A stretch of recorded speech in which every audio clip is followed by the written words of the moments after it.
Travelers on the Omnibus occasionally touches on mature subject matter with mature language. As such, the audience discretion is advised.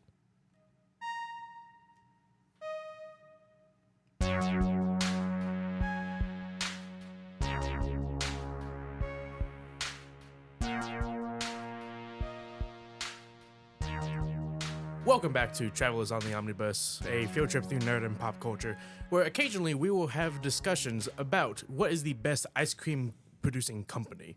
I personally believe it's Blue Bunny. I believe it is Blue Bell. No one say Blue Waffle. No. Well, someone just did. Yeah. It's Ben and Jerry's. I'm sorry. It's a tie between Ben and Jerry's and Talienti. Don't know that one. Talenti is mostly a gelato maker.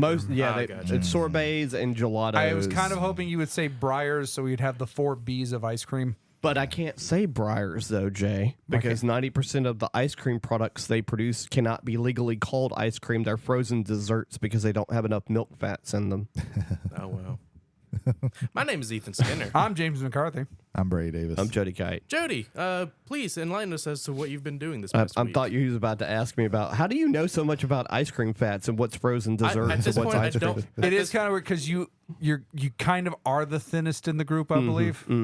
I believe it would be like a fight between you and Brady Ford. I do enjoy ice cream way too much. At this point, I don't question how much knowledge any person has on one specific subject. I had a Van Leeuwen's is a kind of newer brand that you can see in Walmart now. I got an Earl Grey tea ice cream. We saw that That's other the day. ones that make like the. They make like the pickle and the mustard, the weird shit. and the they got the champagne I one. think I had the mustard one that has like chunks of pretzels in it. Yeah. But they also have one that's like honeycomb, and that one is delightful. That 'cause it sounds has pieces amazing. of candy in it, like caramel candy in it.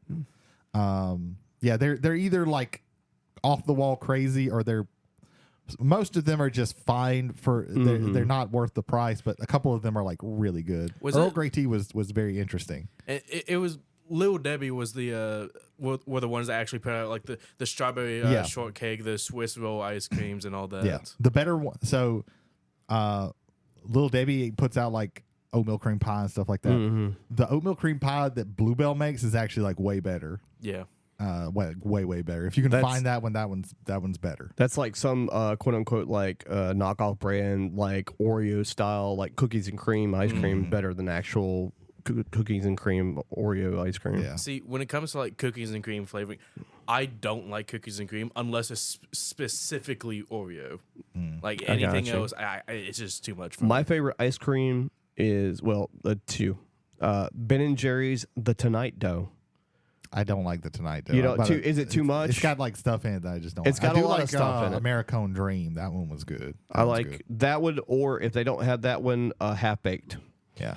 I like the simpler Ben and Jerry's. Like the minute they start going past like a third ingredient, I think like Cherry Garcia, chocolate chunks and cherries. That's it. That's all you need. If I like cherries, I'd probably like that. But I like the weirder ones for Ben and Jerry's. I'm always a Rocky Road. It's just Banana it's my pudding, go-to. Bluebell. you just can't find it in pints very often. Right. I'm not getting a gallon of ice cream. My other favorite ice cream is a gelato, of course. It's Talienti's sea salt caramel layers, and how they've got it packaged in the pint is that you have like 1/4 of the ice cream container. The top fourth is sea salt caramel flavored ice cream. Yeah. Then you go down a layer, and then you have vanilla ice cream mixed in with caramel. Okay.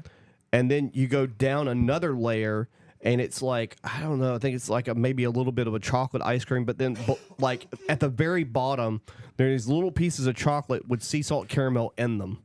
So it's like a Napoleon style ice cream. But it's top down. There's a brand that they sell now called Dr. Bombay. They have a waffle ice cream. And it has it's waffle flavored ice cream. It has waffle bits in it, and then it has a buttery syrup like swirl through it. Oh, okay. That sounds delicious. It is very good. It is fairly expensive for a pint, but it's really good. Very rich. Yeah.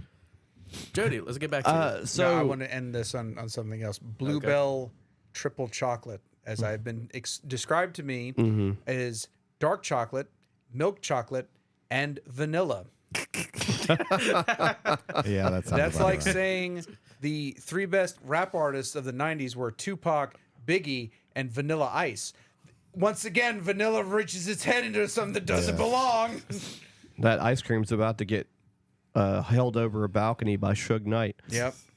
So, what I've been doing? Well, I guess I've been kind of like watching a lot of YouTube lately. So I was talking to Jay on the ride over here. I watched the interview with Rey Mysterio by Chris Van Vilet. I don't know if you watched that, but it's I've seen clips. Like I don't see like the full episode of Chris Van Vilet's interviews, but like, Van Vliet's very good at getting very good shorts and TikToks out of those interviews. And that's where I see it. Well, I mean, I watch full interviews of wrestlers that I'm really like, because you don't see full interviews with Rey Mysterio very often. Yeah. And so it's a treat to hear the guy's just a genuine dude. They even briefly mentioned the WCW era where he didn't have the mask on for a short period of time. Again, me and Jay were talking about he was talking about when Dom came in about like him turning heel on Dom, and if that would have been a good idea. Probably not. Probably not. Not in the grand scheme of Mysterio can be a heel. that was the consensus. Yeah. Friend of the show and wrestling podcaster extraordinaire Jason Holder said if they could have made that work, it would have been phenomenal. But yeah, I think it's less Rey Mysterio can't be booed and more at this point in his career, Dom can only be booed. Right. Yeah. Right. Yeah. And then I watched a walkthrough of the United States largest candy store in Minnesota. Minnesota. It's only in operation 6 months out of the year. It's seasonal, so it's basically like spring to winter, and then they're shut down for 6 months. But besides, are they shut down or frozen in? Which one is it? Probably both. Yeah. But you know how some specialty shops will have like those like much like the really weird ice creams, the really weird sodas or whatever. Oh, yeah. They have all of those that you can have available. Also, they'll have like a one large shelf of just like root beer or just sarsaparilla or specialty soda. Like this is our wall of cherry flavored sodas and blue raspberry flavored sodas, and there's nuts. And then they had like a whole aisle of nothing but like taffy and fudge that they make. Damn. They have stuff they sell from other companies or whatever, but they have a large slew. That's not a word, but whatever. Slew. Yeah. You just added an H to it. I did. I was saying it weird. So Get the gun. yeah. Yeah. So yeah, I really haven't been doing much, as you could tell. Like I've caught up almost all the way with X-Men 97. I'm 2 episodes from being done with that show. Ethan, have you watched that yet? Yes. Okay. I too need to catch up with it. Yeah. How far along are you? I am about halfway through it. You're about halfway through. Okay. All right. So I get sidetracked very easily I do too. when it comes to like TV shows or movies or I jump from show to show a lot. Like I'll also treat shows like this like I watch 2 episodes a week. Kind of get that old like Saturday morning feel, and then go do something else kind of thing. I've also been working on music intermittently in the past couple of weeks. Nice. But that's cool. not. Yeah, it's not really. I mean, I know it doesn't sound interesting because it's just a process, but I'm getting closer to being done with my current music project. I think so. Okay. We'll see. Hopefully, in about a month or so, maybe 2. Looking forward to it. Yeah. That's it. Jay, let's go over to you. Hello, I'm Jay, and I'm about to tell you that I haven't been really doing much this week. Call it a little bit of work, call it a little bit of the weather. But I did start last night. I started another campaign in Saltmarsh for a friend of mine at work and for his family. It is effectively the first game they've ever played of it. Not him. And the reason why I say that is the first time they ever played a game of D&D. It was 3rd edition D&D run by the friend. I am leaving the name anonymous to save the guilty, the horribly, horribly guilty. But no, No, but we are playing in Saltmarsh. It's probably my favorite setting across all of the 5th edition stuff. Although I'm really enjoying the Vecna book that just came out. Eye of Ruin. Yeah, I like it. I like that it's a high level campaign. I like that you start at level 10 and work your way up. I think it's the promise of the thing that I think me, Brady, Jason, Michael Hill, also from from Whiskey and Wrestling, but also Jody, were you a part of that one? Because it was you weren't a part of that. Night one of not the COVID WrestleMania, but the one afterward. That was me. Tampa. That was you. That's Tomb of right. Annihilation. That's right. Yeah. Tomb of Horrors. Tomb of Horrors. Yeah. Tomb of Annihilation is actually playable. Tomb of Horrors.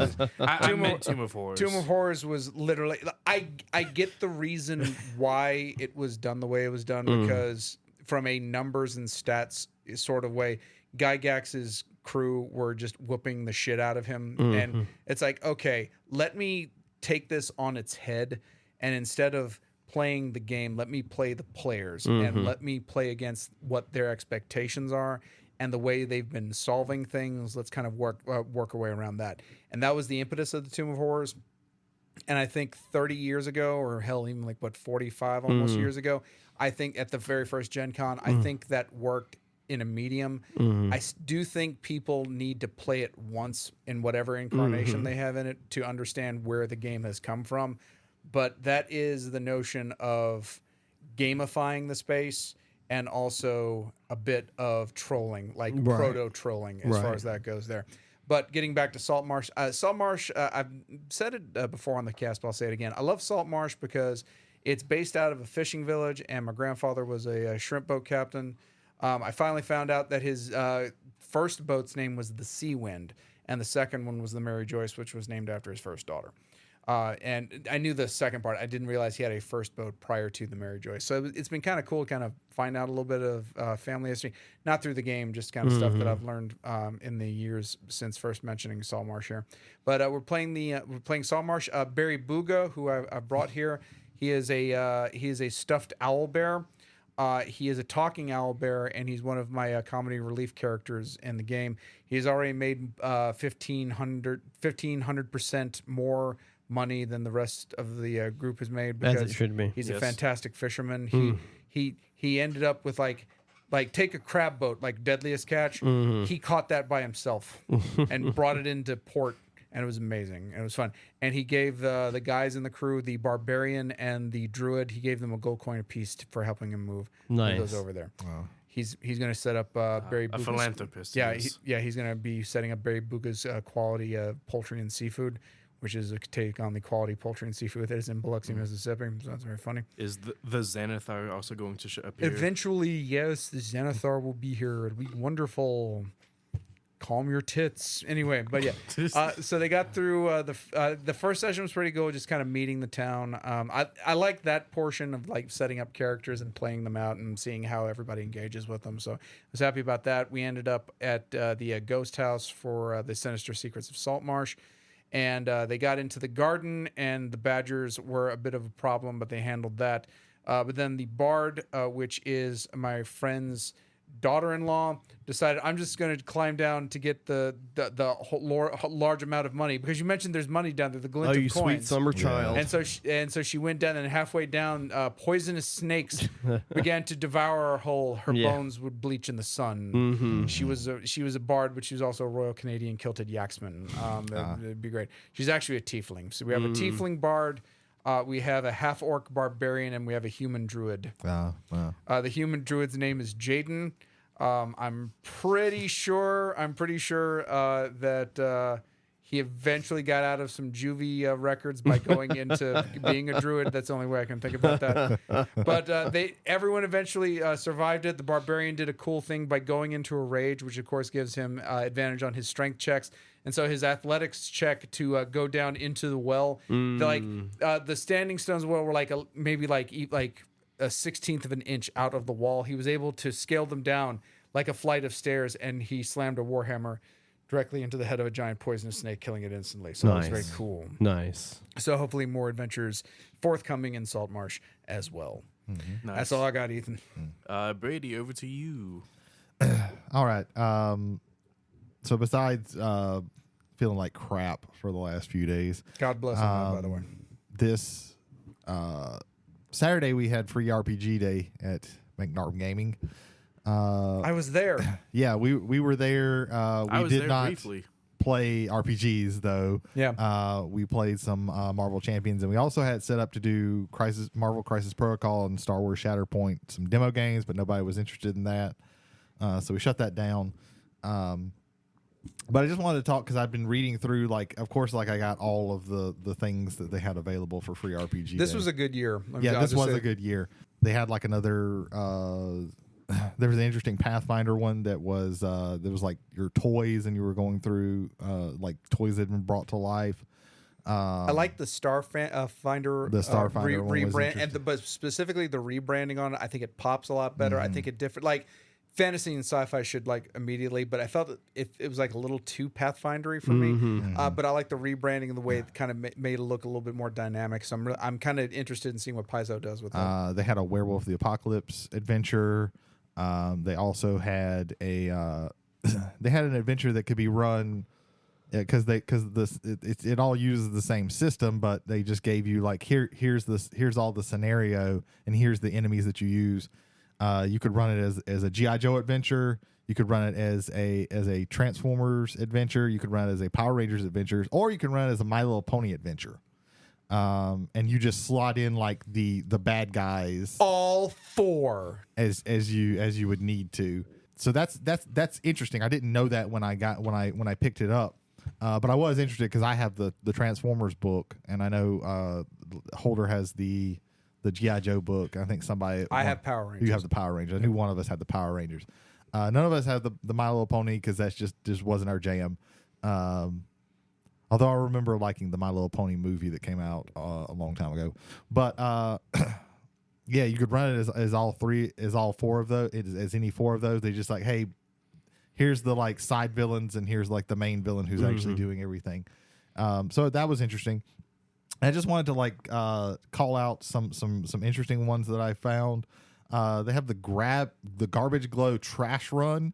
You're all playing raccoons who are going to the Muncie Waste Disp to get trash and treasure. Can I see that real Yeah. fast? Look at the Better first. not. He will run off with that right now. Look at the first page with the like improvised weapons. Like there's like a glass shard dagger. There's like a Did they have any more like of those a at the bike shop, or change. did they all I take think They those? have I think a metal ruler as a sword. a metal ruler as a sword, like a bike chain as a chainsaw. as a chainsaw sword. The pretty great chain sword. Yeah. That one actually looks really, really interesting. Let me see that. Ethan, They when actually somebody ran that at the store. I want there is a coworker at work that would absolutely love this, and so But like it uses this system, this like one plus system, I think is what it's called. It looks pretty interesting. There's also one called Sync. It uses the 5th edition rules, but it adds some like extra things. Because it's a one shot, it does some interesting things with what's the dice? The hit dice. It does some interesting thing with hit dice. There's this one called Rojo, which is very interesting. It's basically you're playing Yojimbo or Fistful of Dollars for all the American people who didn't watch the samurai movies.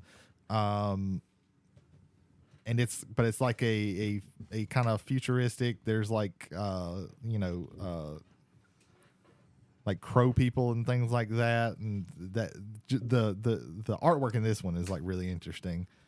And then there's also this one called Shadow Scar, that is like a like futuristic, like Japanese setting. Okay. That looks very interesting. This is a really big book. Like so you could probably like run a lot of stuff off of that one. That one's very interesting. But I just wanted to call out those. Those were like some lesser known things. They also had like an Avatar of the Last Airbender adventure. I picked that one up. Yeah. I just went and got just about everything. They've actually got an adventure, a no prep adventure for it could be used with one thing, but it also can be used with the Return to Dark Tower RPG. Okay. Yeah, because was that one's interesting. based off of the Mazes RPG. Yeah, it can be used as mazes or Return to Dark Tower. So that one was pretty interesting. But yeah, there were some very interesting things in this. Some like lesser known stuff that was really cool. That Shadow Scar book is very hefty. Yeah, there's a lot in that. I haven't. That's started our reading. Talsorian, isn't it? That's the cyberpunk companies, right? I do not know. I'm pretty sure that's all our Talsorian. Talsorian, yeah. Yeah, okay, our Talsorian. Yeah. Somewhere along the line, Mike Pondsmith had something to do with that. Yeah, so that I just wanted to call out some like interesting ones that I picked up that I was looking through. It all looks really cool. Yeah, it does look pretty interesting. A couple of these I could probably I think we might run a either the sink or the garbage one. We might run as Dude, I want to play raccoons. I Let's wanna play go. as a Raccoon. thing. I gotta see like how I got to tell Long. Alex about that. like that this sink. I RPG. know we could run in Kim. like one Yeah, session. you tell Kim, I'll Yeah. tell Alex. But there's some interesting things with that. It uses the garbage one uses the +1 system. I'm not familiar with that one. But that was interesting. The only other thing, I've got a little project that I'm doing that I will talk fully about. It's about half done, or one thing is done. I'm gonna do another thing. Are you this doing weekend. a Jody special where you set up something for a later episode? Yeah, but I'm not doing it like 8 episodes later. Okay, there you I finally go. get around to talking about it. So Jay, well, we need to have our own secret projects. These guys. I mean, sure. So that way we can reveal at a later time. I don't have enough brain left in my life to put forward clandestine plans. If I'm doing something, it's going to take a week and it's done. But also, My apologies. I moved 2 giant old busted refrigerators out of my house on Saturday as well. That's the reason Okay. why I wasn't Well, there that's good. immediately on RPG night or day. yeah. God damn it! All right, sorry about that. All right, and the other thing that I want to talk about is all of the core rules for Age of Sigmar 4th edition has been leaked because all of the reviewers have gotten the books in the Skaven box, which has the core rules and everything. All of the a lot of the Spearhead stuff has been leaked, and then all the faction focuses have all come out. Things look very interesting. I've watched a few. Some of them have been full games, but most of them have been Spearhead because that's the thing that you can. Right now, with just what we have, since we don't have the full rules for all the factions, it's just been if they're playing a full game, it's going to be Skaven versus Stormcast, and I can only watch that game so many times. But a lot of people have been playing the Spearhead stuff because all of that is in the book that comes in there. I think the factions that I play, which is Disciples of Tzeentch and Nausicaä Bone Reapers, came out pretty good in the faction focuses. Disciples of Tzeentch change a little bit how they play, and I got to see like the full rules to see like how that, because they will, like, if they hit you with certain spells or ranged attacks, that will put the condition burning on you. And at the end of the turn, that could cause you to take damage, or if you heal instead of bringing back models, it just takes the burning away. They still have Destiny dice, which is 9 dice that you roll at the beginning of the game, and then you can use those to substitute for rolls, which is really powerful. They also have that fully in Spearhead, which is crazy. All 9 dice. All 9 dice. That's crazy. Yeah. Let me co-sign on that real quick. I Though don't. again, Tzeentch's number is 9, so they're going to try to. But one thing about Games Workshop is they will hold on to a theme way longer than they ought to. Yeah. Well, it's probably not because like they don't have like really robust units in Spearhead, and they don't have anything that can be that has the keyword reinforcements, which if something dies, it has reinforcements. In Spearhead, you can bring it back on your turn, a full thing, so it can keep coming back. Like clan rats have this, certain things have this, and it just makes it to where you have more, like you're gonna get tabled because it is a very low model count that's in Spearhead. Because Spearhead is just playing like a few select models that come in a box that you get, and it's played on a very small board, Like Kill Team. Yeah, it's played on the Kill Team size board.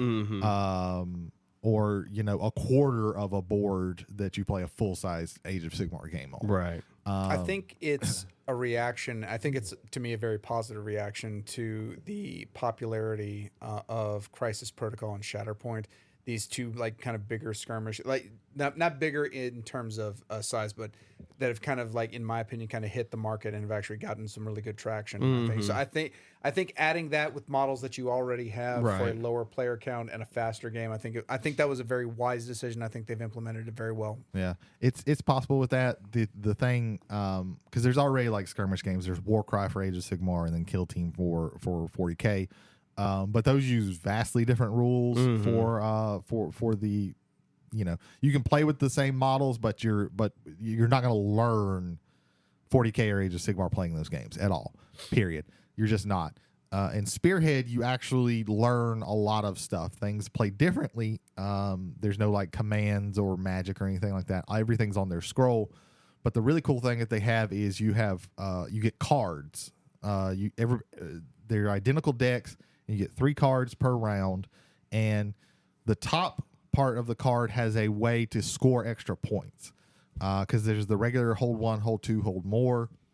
You get a point for each of those, but then you can also at the end of your turn play down cards and score things, and they'll be be close to the short table edges or do different things, and you can play down as many. You can play all 3 of those if you meet all 3 of those. Control a certain objective because each of the objectives have a different picture on them.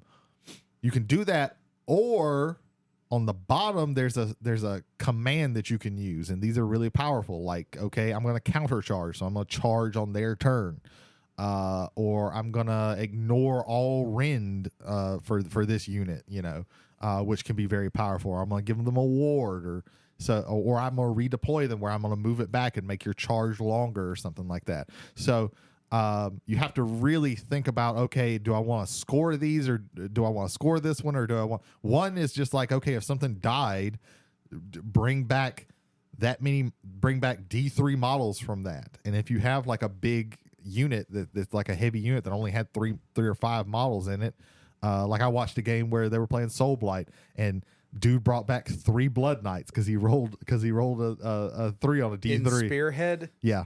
that's gross. Yeah. So there's like really powerful abilities, but you have to balance that of if I play all of these as abilities, then I don't have the points. Then I'm not scoring any. I'm only scoring 3 points. So it's a really interesting like back and forth with that, and it makes for interesting decisions. Which even if you're playing the same army over and over again, you're going to be playing the same models. It adds some interesting decisions and changes it up. That was my problem with when 40K 10th edition came out. They had Combat Patrol, which was a pared down version of the game using only a single box of models. But that one got boring really fast because you're really just playing with less models and you're playing with the same models over and over again. And it really kind of makes you want to go, well, I just want to get another Combat Patrol so I have something a little bit different.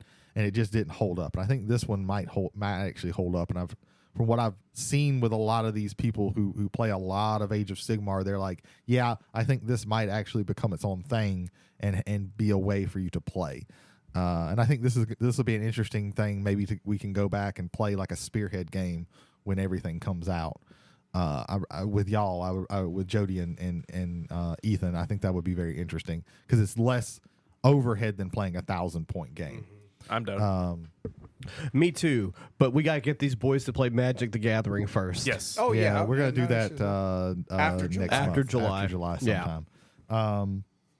But yeah, my Bone Reapers came out pretty well from what I've seen. Jay, have you looked at the faction focuses? I'm really cool with everything. Yeah. For mine, so for my I think my 3 biggest would be Stormcast, Idoneth, and Lumineth. Yeah. I like that Lumineth is a little bit more balanced. It kind of has that. How best to put this? The Lumineth are a switchblade knife, but you need to have the proper knife out. Yeah. Because if you try to like corkscrew a cork with a knife, it's not going to work. Same thing if you're going to try to cut somebody with a corkscrew, that ain't going to work in elves either. I like the Idoneth. I still love the Idoneth stuff. I think Idoneth I think looked pretty good. Tides of Battle is like still to me like one of my favorite mechanics in the entirety of the game, where you have this pitch like going to this crescendo and then kind of falling back just the way like a tide would. Yeah. I really like what they've done with Stormcast. I kind of wish they had, like in what they've been showing, they kept the gold models. They've moved. I more like the towards silver models. again, that's more of an aesthetic choice. Yeah. I don't condemn anybody who would like would prefer that. Just for mine, like the ones that I have painted are the Hammers of Sigmar. So, but we'll see how that goes out there. I think this is going to be a very strong addition at the very least at the outset. Yeah. I think they've taken. Well, doing an index is good. A lot of stuff has been doing a balanced index Yeah. is good. I would point to 10th edition 40K and Eldar and go, no, Yeah. absolutely not. They Don't do that again. the latest like data slate with that like basically made it 10.5 because they changed so much stuff. Okay. Yeah, sorry people who were playing orcs and who are really really good for that little bit of time. But yeah, the spring of 2024. Orcs were in season. They were blooming everywhere. It was fantastic. And then the summers came and the rains drove them out. There are only a couple of misses, I think, in the faction focus. I think the war scrolls for Slanesh looked really good, but the main rule for that is terrible. So did they move away from damage edging? So here's their rule. So in the last edition, every round you got 6 temptation dice, and you could offer someone, hey, you missed this roll. I'm going to give you a 6 on that roll. If you take it, then I get to roll and get depravity points, and that's how they summon, and that's how they at certain thresholds of depravity points, they would also get bonuses like run and charge or something like that. If you didn't take it, then that unit took D3 mortal wounds, which if you do it on a save could be really brutal. That was a cool thing. Some people complained about it because it slowed the game down a lot, but I think it was really cool. So what they did this time is at the beginning of the round, you pick up to 3 units of yours if you're the Slanesh player, and they get run and or shoot and charge, which is really powerful. Yeah, that's and super powerful. All their 6s count as 2 hits, which is really powerful. But for every unit that you choose of that, you give your opponent 3 temptation dice. Oh, that sucks. Yeah, you can use those for. What, are they auto 6s? Auto 6s for saves, hits, wounds. You can do 2 for a charge.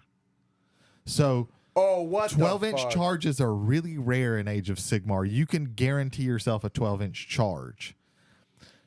If you use them, though, you roll the depravity dice, and on a 1 or 2, you take D3 mortal wounds. Oh, okay. I so see. What about a 3-6? You don't take a mortal. You don't take any mortal wounds. I will take a I'll take a 33% chance to take 1 mortal wound because it's D3 and get 1 mortal wound out of that and have a 12-inch charge. That's gross. Yeah. Well, on the D3, then you roll D3, so you could get up to 3, but it's still like 3 mortal wounds. A very small chance to get 3 mortal, maybe 3 mortal wounds. Again, a 33% chance to have to roll that, and then a 33% chance that you got 3 mortal wounds. You're coming out to like 1.5. Which, depending on what you're playing, might matter a lot, might not matter a lot. But like guaranteeing charges, like you're giving, like in that you are giving way too much to your opponent for reward that you're getting. For what you're getting, like what you're getting is really good. It basically means that you're only ever going to choose one thing to do that because you can't give them two. You can't give them guaranteeing a 12-inch charge unless it's super late in the game and there's no and they don't even like and everything's in combat. And you don't need 12-inch charge. Yeah, to me that feels more like win more. Like you've got the win, so you give them those abilities, and you may not be able. But that can possibly deny a battle tactic. Say you had to kill something and you fail one of your you fail one of your saves on that thing where you're just nope, that's a 6. That 66% chance of me not rolling a D3 did it, so it's good. So don't give that to Archaon. Yeah, because whatever you're fighting, he'll just do 2 and then delete that whole unit. Like you could do like Archaon, like a lot of things proc on 6s to hit. Like you could. Is Archeon to hit or to wound for Slayer King? There's no telling how it's going to be. I think it's to wound. To wound. Okay, that's a little bit better. But yeah, if you I think it's to wound, but there's no telling how he's going to be this because we haven't seen Archeon. That is true. Yeah, because they could have completely reworked that ability. Yeah, but there are still like instant kill things because there are other characters who have things like if this would be instantly killed, do something else. But like, yeah, that's like probably the worst one. Just when it comes to battle traits, but like Ogre Maul Tribes is also not great. Their stuff just looks fine. It's one of the. They'll be the only ones with two choices of a whatchamacallit, scenery piece. Yeah, scenery piece. Faction scenery. Yeah. So overall, I'm super excited. The rules look interesting. It feels like they're going away from like spamming units. They really don't want you to spam units because there's a lot of like once per battle or once per turn army. So you can only use that ability once per battle or once per turn in your entire army. Doing things like the way they did with like the Facets of War with Lumineth, where they want you to. With Lumineth, you probably only want to run a couple of different kinds of units, but you want to run at least two because I think all of their formations are going to be like you get to use this other Facet of War in addition to the one that you choose. That's cool. Because they've already shown one that lets you do that with the Stone Guard, or the Alarith units. But yeah, the Bone Reapers is going to play with like little bubbles of heroes with their stuff because they're doing these commands and stuff like that. I'm excited and I'm really interested in it. I'm going to be getting into Stormcast because I'm getting the Skaven Tide box. Ever since mine and Jody's game, I want to shit on the Bone Reapers because. But you he played Soul Blight. You didn't play the Bone Reapers. Yeah. Nope. You played vampires and zombies Yes. and skeletons. Yeah. These are different skeletons. Okay, Yeah, these are forged in the heart of the dying star. Soul Blight is what I want to show. Yeah, Gotcha. Soul Blight. Yeah. I could have swore it was the. No, Bone Reapers, I think you can actually play because a lot of their rules that they ignored are going to go away because they're just not existing. But I usually don't tell people to like start with Bone Reapers because you just don't learn a lot of the game with that. There's a whole phase that you just don't do because you don't care about it. But yeah, I'm excited about 4th edition. This weekend is when the Skaven Tide box goes on pre-order. So I'm excited about that. It's difficult finding somebody to fucking pre-order that thing with. It's like, hey, I want to spend almost $300, and it's very hard to do that, apparently. You're just shaking money in front of the faces. Yeah, I'm just Take my basically money. shaking. Yeah, they just don't want to do it. Yeah. But yeah, that's me. That's all I got. Nice. Over on my end, me and Bianca, we went to the movie theaters and we watched Inside Out 2. It is a very good movie. I still prefer the first one over it. However, the new characters for Riley, like the natural progression of age, you get Anxiety, embarrassment, envy, ennui, yes, boredom. Boredom, but it's in French. Yeah. Yes, ennui. So therefore, it's more extreme. Yeah. Yes, extreme boredom. On we go. Yes. Ennui. It is a very good movie. I enjoyed it a little bit more than I thought I was going to. Like I said, I still prefer the first one over it. Yeah. but Well, of course. That's generally how it goes with like Pixar sequels. Pixar series, I tend to enjoy the first one more than like the I think sequel. Toy Story is the only one that you could Toy Story 2, argue. yeah. Because the technology was improving as they 2 were and making. 3 are generally said to be better than 1. Yeah. Partially because every human being in Toy Story 1 looks like a monster. Yes. Right. So yeah, we watched that. That was really good. And It's made all the fucking money for like 2 weeks in a row, like a ridiculous amount of money. What, Inside Out too? Yeah, absolutely ridiculous. I think it did like over 100 million the second week. Good. I'm Yeah. glad. I'm glad for that.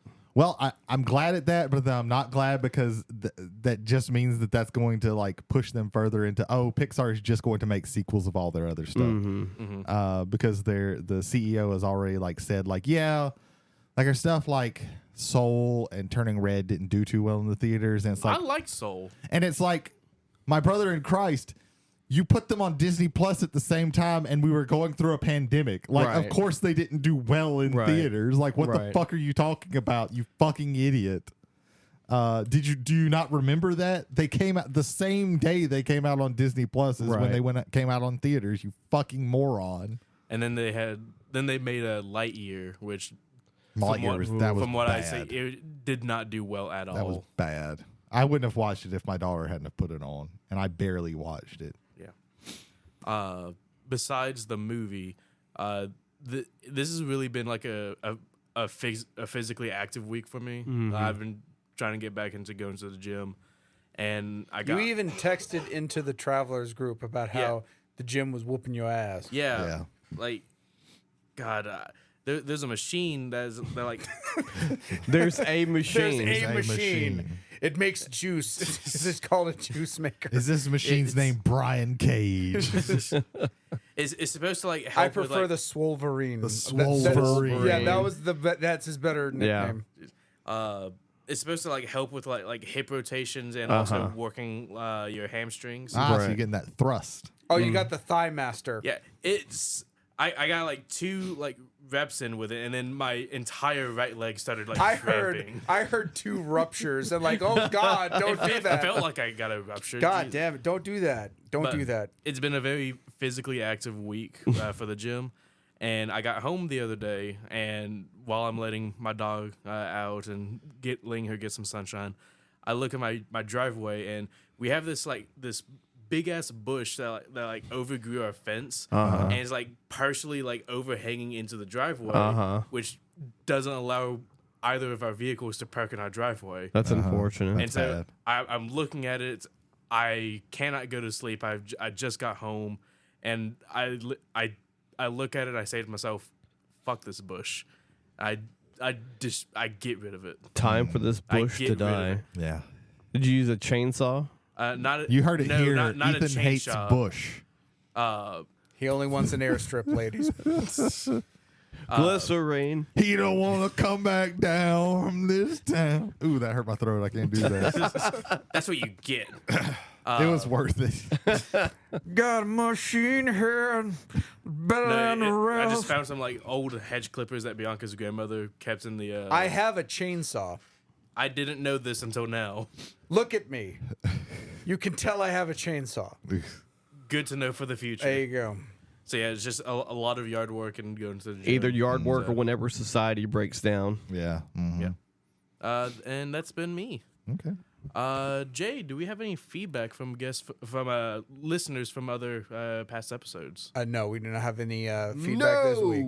Yeah, there you go. However, ladies and gentlemen, thank you for choosing the bus this week. If you would like to leave feedback, travelers on the omnibus at gmail.com. Again, that is travelers, 1L on the omnibus at gmail.com. Jody, how else can they engage with us? You can take part in any of our polls and message us directly through Spotify. There you go. And ladies and gentlemen, again, thank you for riding on the bus this evening. If you like what you're hearing and you want to share that with people that you think would also like what we're putting out, but they don't listen to podcasts on the same channels that you do, we are available on Spotify, Apple, YouTube Music, almost went with the old one, and Amazon. Say ma, say me. Gonna keep burying this joke into the ground. All right, then. Ladies and gentlemen, and any animals listening, it is time for the main topic. Ladies and gentlemen, thank you again for sticking with us and listening to us ever so faithfully. Tonight's main topic, this is going to be the first episode of Ghibli July. Yes, they both have different spellings of the first letter. Don't care. Sure. For those that don't know, for that Ghibli one person who was gonna fuck it. Now it's Ghibli Gulai. Yeah. For those of you that don't know what we're going to be doing, for the month of July, we're going to be watching and reviewing 5 Studio Ghibli movies. We have already... Don't worry, they're mostly Hayao Miyazaki movies. Yes. But not all of them. We have already determined what movies we're going to be watching and in what order. So stick around and be surprised and listen to what we have to say. Tales of Earthsea is the 4th movie. Are you trying to get people to skip that episode? We're pretty sure. I'm just One of these them. movies I haven't watched, but I'm pretty sure it's a good movie. We can guarantee that at least 4 of these are good. 3 of these I have not seen. However, okay. I know that 3 of them are also good. Okay. So you've seen Mononoke as well? Yes. Okay. All right. Yeah. That's the one most That's people... back in the theaters again.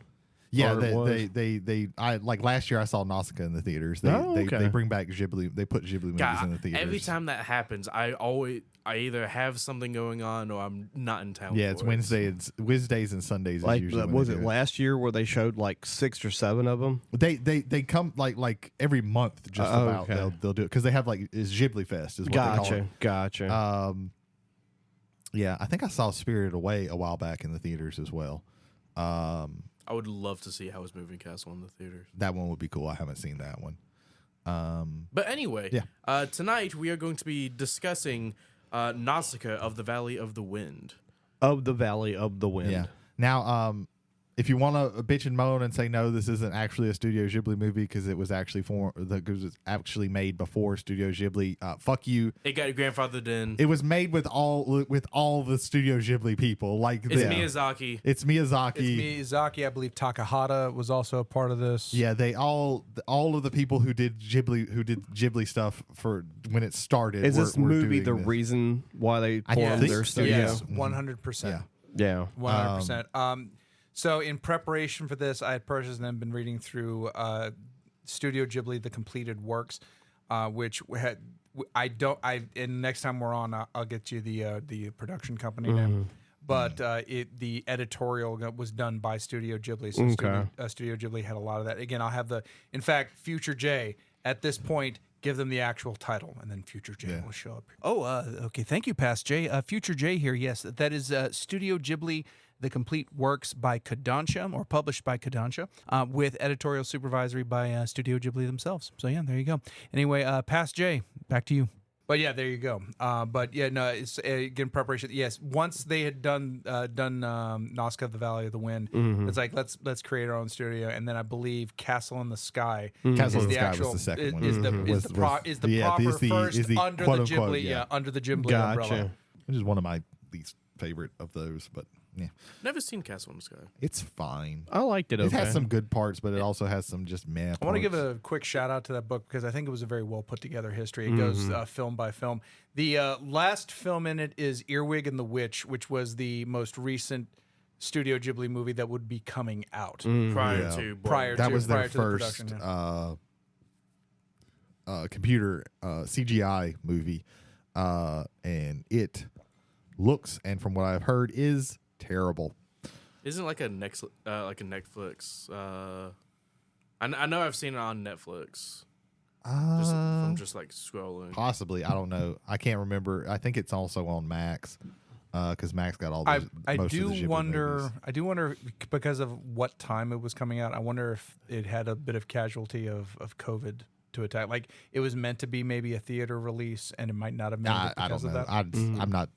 We've thought too much on Earwig and the Witch, more than anybody else since In the past year. since Goro Miyazaki shat that thing out. Nobody has thought about Earwig and the Witch as much. You're running into a theme, or rather, a theme is running into you, ladies and gentlemen, from one of the possibly all 4 of us, but definitely one of us, by one Goro Miyazaki. But Yeah. tonight we're talking about Nausicaä. Yeah, we're talking about a good movie. Yeah, so Nausicaä of let's the Valley talk of the about Wind. that. This is my favorite Miyazaki / Ghibli movie by a very long. It's up there.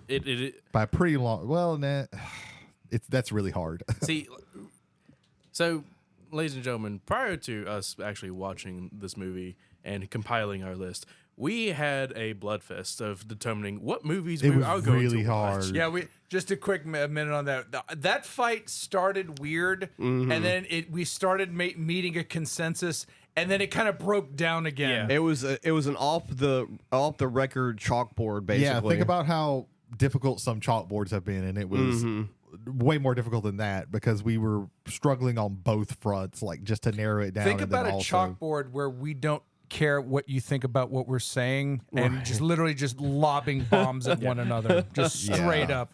The consensus is we want to watch all of these movies. The only How consensus can we only pick came to was 5? fuck Earwig and the Witch. We're not watching that shit. Yeah. I was about to say Earwig and the Witch was immediately thrown off the boat. Yeah. There was a lot of Immediately. process of elimination. It was We- like that was a dead fish. We're giving it back to the sea. we finally broke ground with what do we not want to watch right now? Yeah. And we had one answer. Yeah.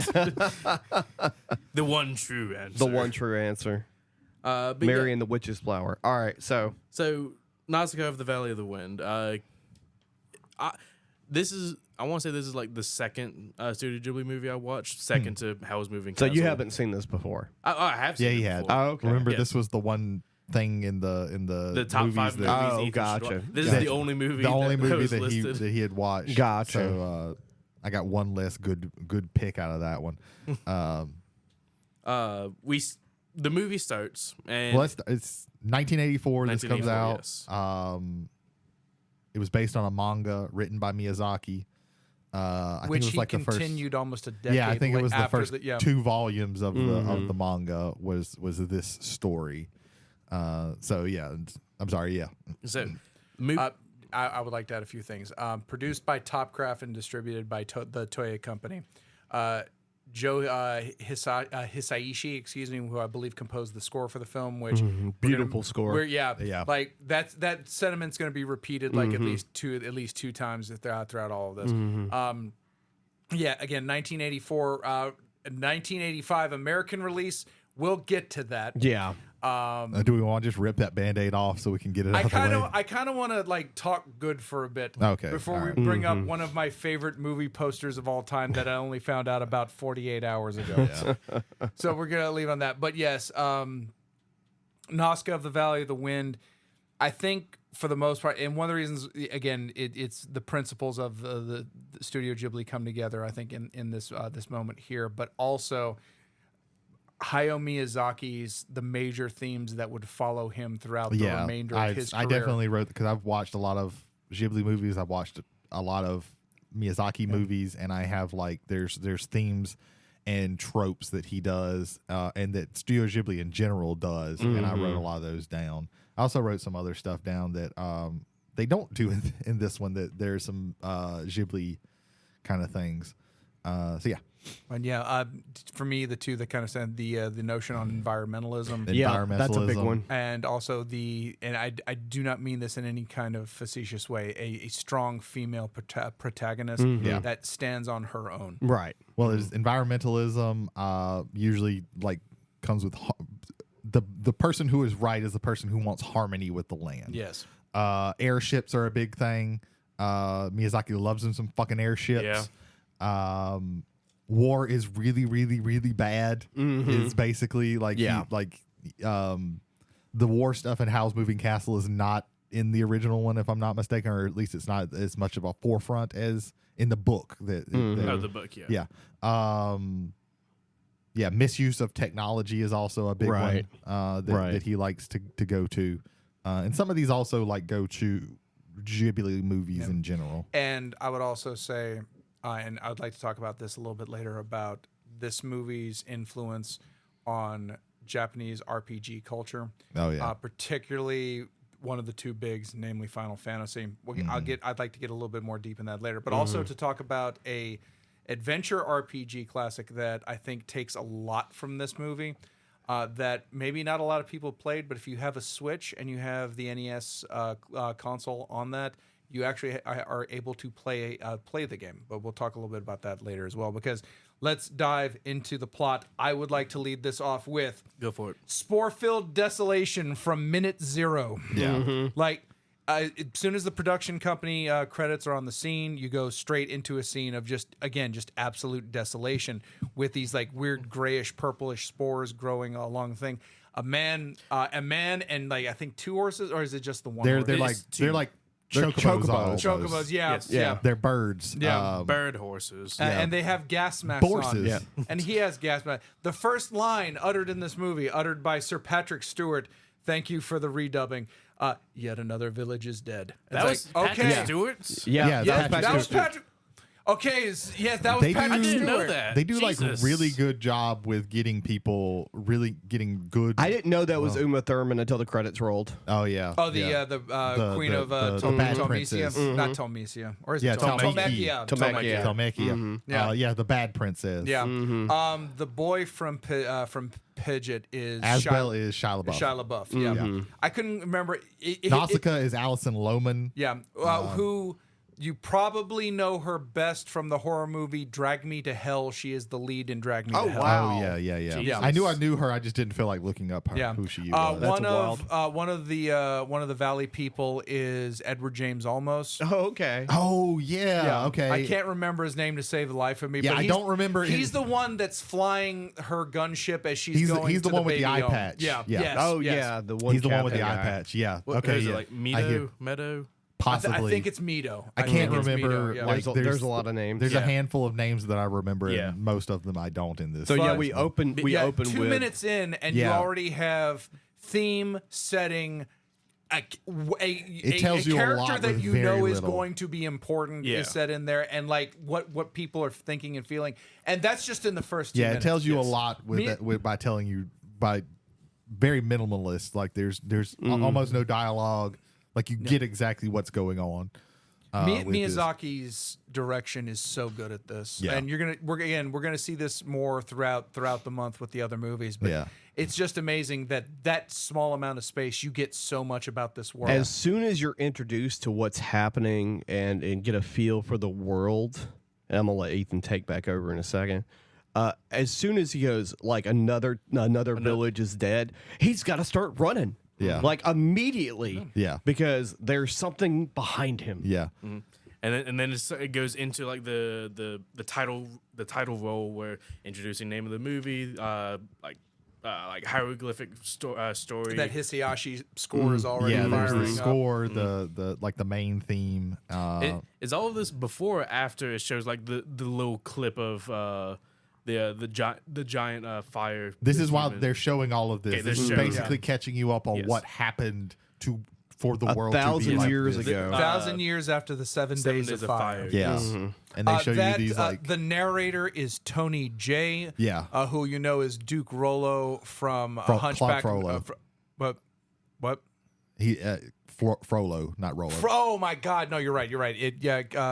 Duke Frollo from the Hunchback of Notre Dame, and he's done some other stuff. He's but- also the asylum guy from Beauty and the Beast. yes, and he's all if you kind of he's the I can't remember which one, but Legacy of Kain. He isn't Kain, but I think he's the necromancer from it, which is arguably one of the first times where voice acting in a video game really hit a note that was stellar. Oh yeah, I just wanted to point that out there. Tony J is no longer with us, but if you've ever heard the voice, you know that. oh voice, yeah. and He's got a just very, amazing. very Which is again it was another powerful thing to kind of like Right, to bring and this you in. this dubbing is from 2001. Was it 1 or 5? It was It 2001. was 2001. Okay. That's what Yeah. the copyright said on the version of it that I saw. But yeah, then it goes to we're introduced to our main character Nausicaa, and this is another thing that is kind of like Ghibli wide. It starts with it has exploration and discovery, like discovery of something new. A character looking for exploring the world is a really big thing in Miyazaki, and I would argue in Ghibli movies in general. And so we see Nausicaa. She has on her gas mask, and she's flying this like wind glider. Yeah, it's sort really of fucking thing. cool glider. Very cool glider. And she's like flying over this like desert landscape. And as she's flying, we see that there's like giant like skeletal remains. Of like these things. These giant humanoid creatures. Yeah, And so she parks her glider. She goes into the jungle yes. area. which she gets to through the skull of this giant humanoid. Yeah. And so inside of this toxic jungle, as we later the toxic find out, jungle, yeah. it's filled with all this like toxic fungi, these Spores all over the place. and- giant insects. Yeah, that, disgusting looking insects. Oh yeah. Yeah, and so we see her. She finds You this say spore. disgusting, I say cool. I mean, some of them are cool and some of them are disgusting. Bianca says terrifying. Yeah, They are some very- of them are very Yes. terrifying. Very Lovecraftian. Some of I them. definitely think the word The here is Ohm are damn near just Cthulhu. Like, Yeah. it's- evocative. Like that to me Yeah, is it's like very the thing, evocative. because it evokes emotions depending on different people and Yeah. ways, and we've kind of discussed here right now. Would you say visceral would be? Visceral could be a very yeah. good one. When she gets to the Ohm shell, Yes. like Yeah. it's dead, or it's not right dead. This It's- is we it's- found out that it's it's a shell molted. that It's is shedded, molted. yeah. Shell, yeah. So Yeah. it's inert. It should not like bring about. But yeah, if you want to be afraid of this, that'd be very easy, because whatever threw this out is still out there. Yeah, and Right. it's bigger now because it shed its skin. Yeah. Oh, speaking of which, the Ohm. Imagine if a caterpillar and an isopod had a baby, and it's also the size of an It's like average 4 skyscraper. stories tall. Yes. Yeah, fucking humongous. These are the biggest things that you'll see in this entire movie.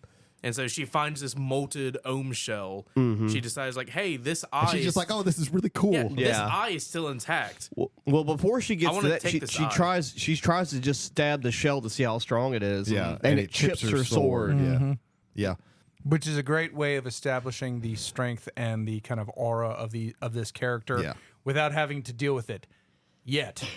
It's a very good prelude to what we're going to have come up. I like the what. It also, oh, yeah, sorry. I like the subtlety of like she just realizes like how to get this like eye husk off of the Yeah, it shows that she is. So I will be on like Nausicaä. If Nausicaä the Valley of the Wind came out today, you'd have a whole lot of people complaining that she's a Mary Sue, because she is like, she's a really strong character. Right. She's probably, I would argue, she's one of the strongest female characters. She's a like, very strong ever. female. She's very character. resourceful. But this shows like she's super resourceful, because she like takes a shell out and like puts the gunpowder around and like ignites it with her gun to blow her up. flint. Yeah. Yeah, to the flint in the gun to blow, To pop it off pop with the- her sword. Yeah. Where Yeah. I feel the Mary Sue argument falls apart for her It, is she's not a Mary Sue. no, I would argue. but if someone said, oh, she's a Mary Sue, like, okay, prima facie, okay, but even prima facie, she's showing that she knows how to do this,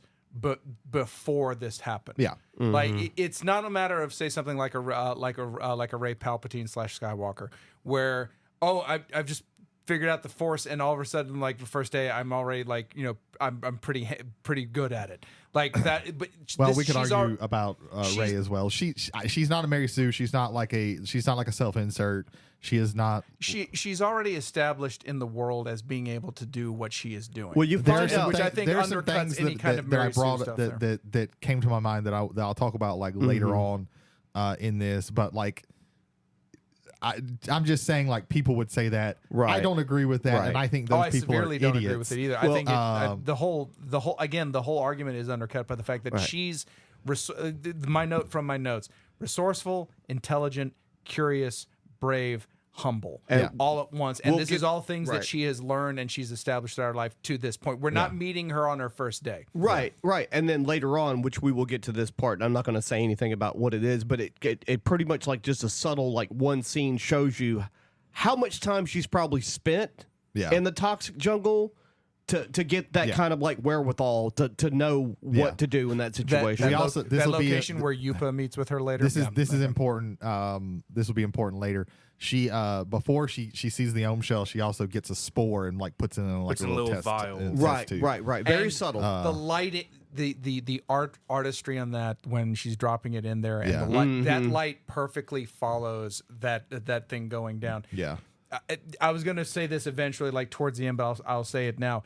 This is timeless animation, start to finish. Yeah. Absolutely, start to finish. Yeah, this is like every Miyazaki movie, like it's going to hold up 20 years, 30, 40, 50 years down the road. It's going to be like one of those Akira movies. It's going to be like that. He doesn't like fill as much stuff as in the frame as like Akira does. But yeah, this will hold up forever, really. I can't ever see this looking dated. This was made in the 80s. This was made 2 years before I was born, and it still like is fresh and looks great.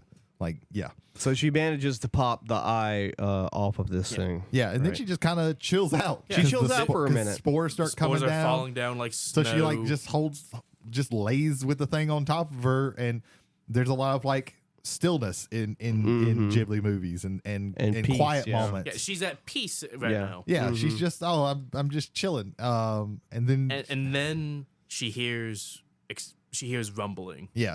she hears gunfire. She hears gunfire. She hears rumbling, and she knows it's coming from a distance. Yeah.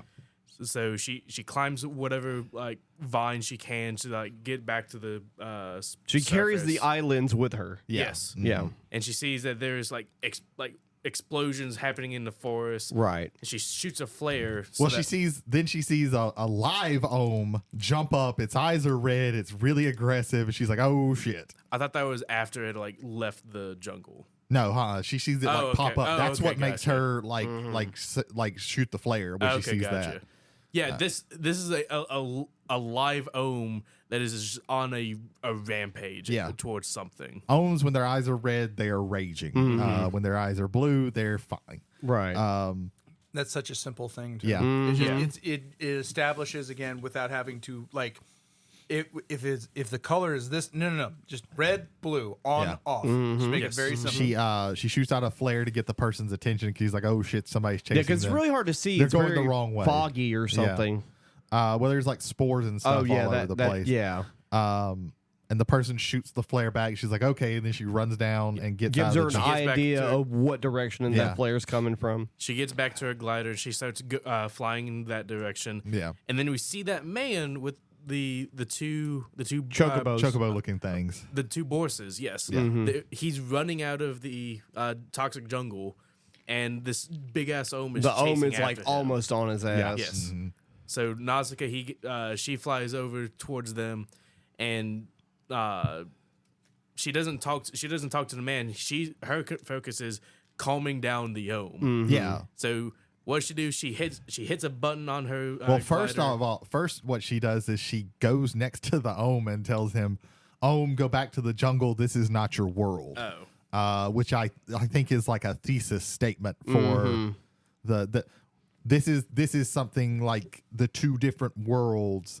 We're gonna talk about this big time with Princess Mononoke. Yeah. This idea, like this is another like thing that Miyazaki especially likes to do, is there are two different worlds and trying to find peace between the worlds. You belong in this world. You belong in this world. We can't really like mesh, but we can live in harmony. We can live in harmony, but we're never like Not gonna, together. Gonna mix. Yeah.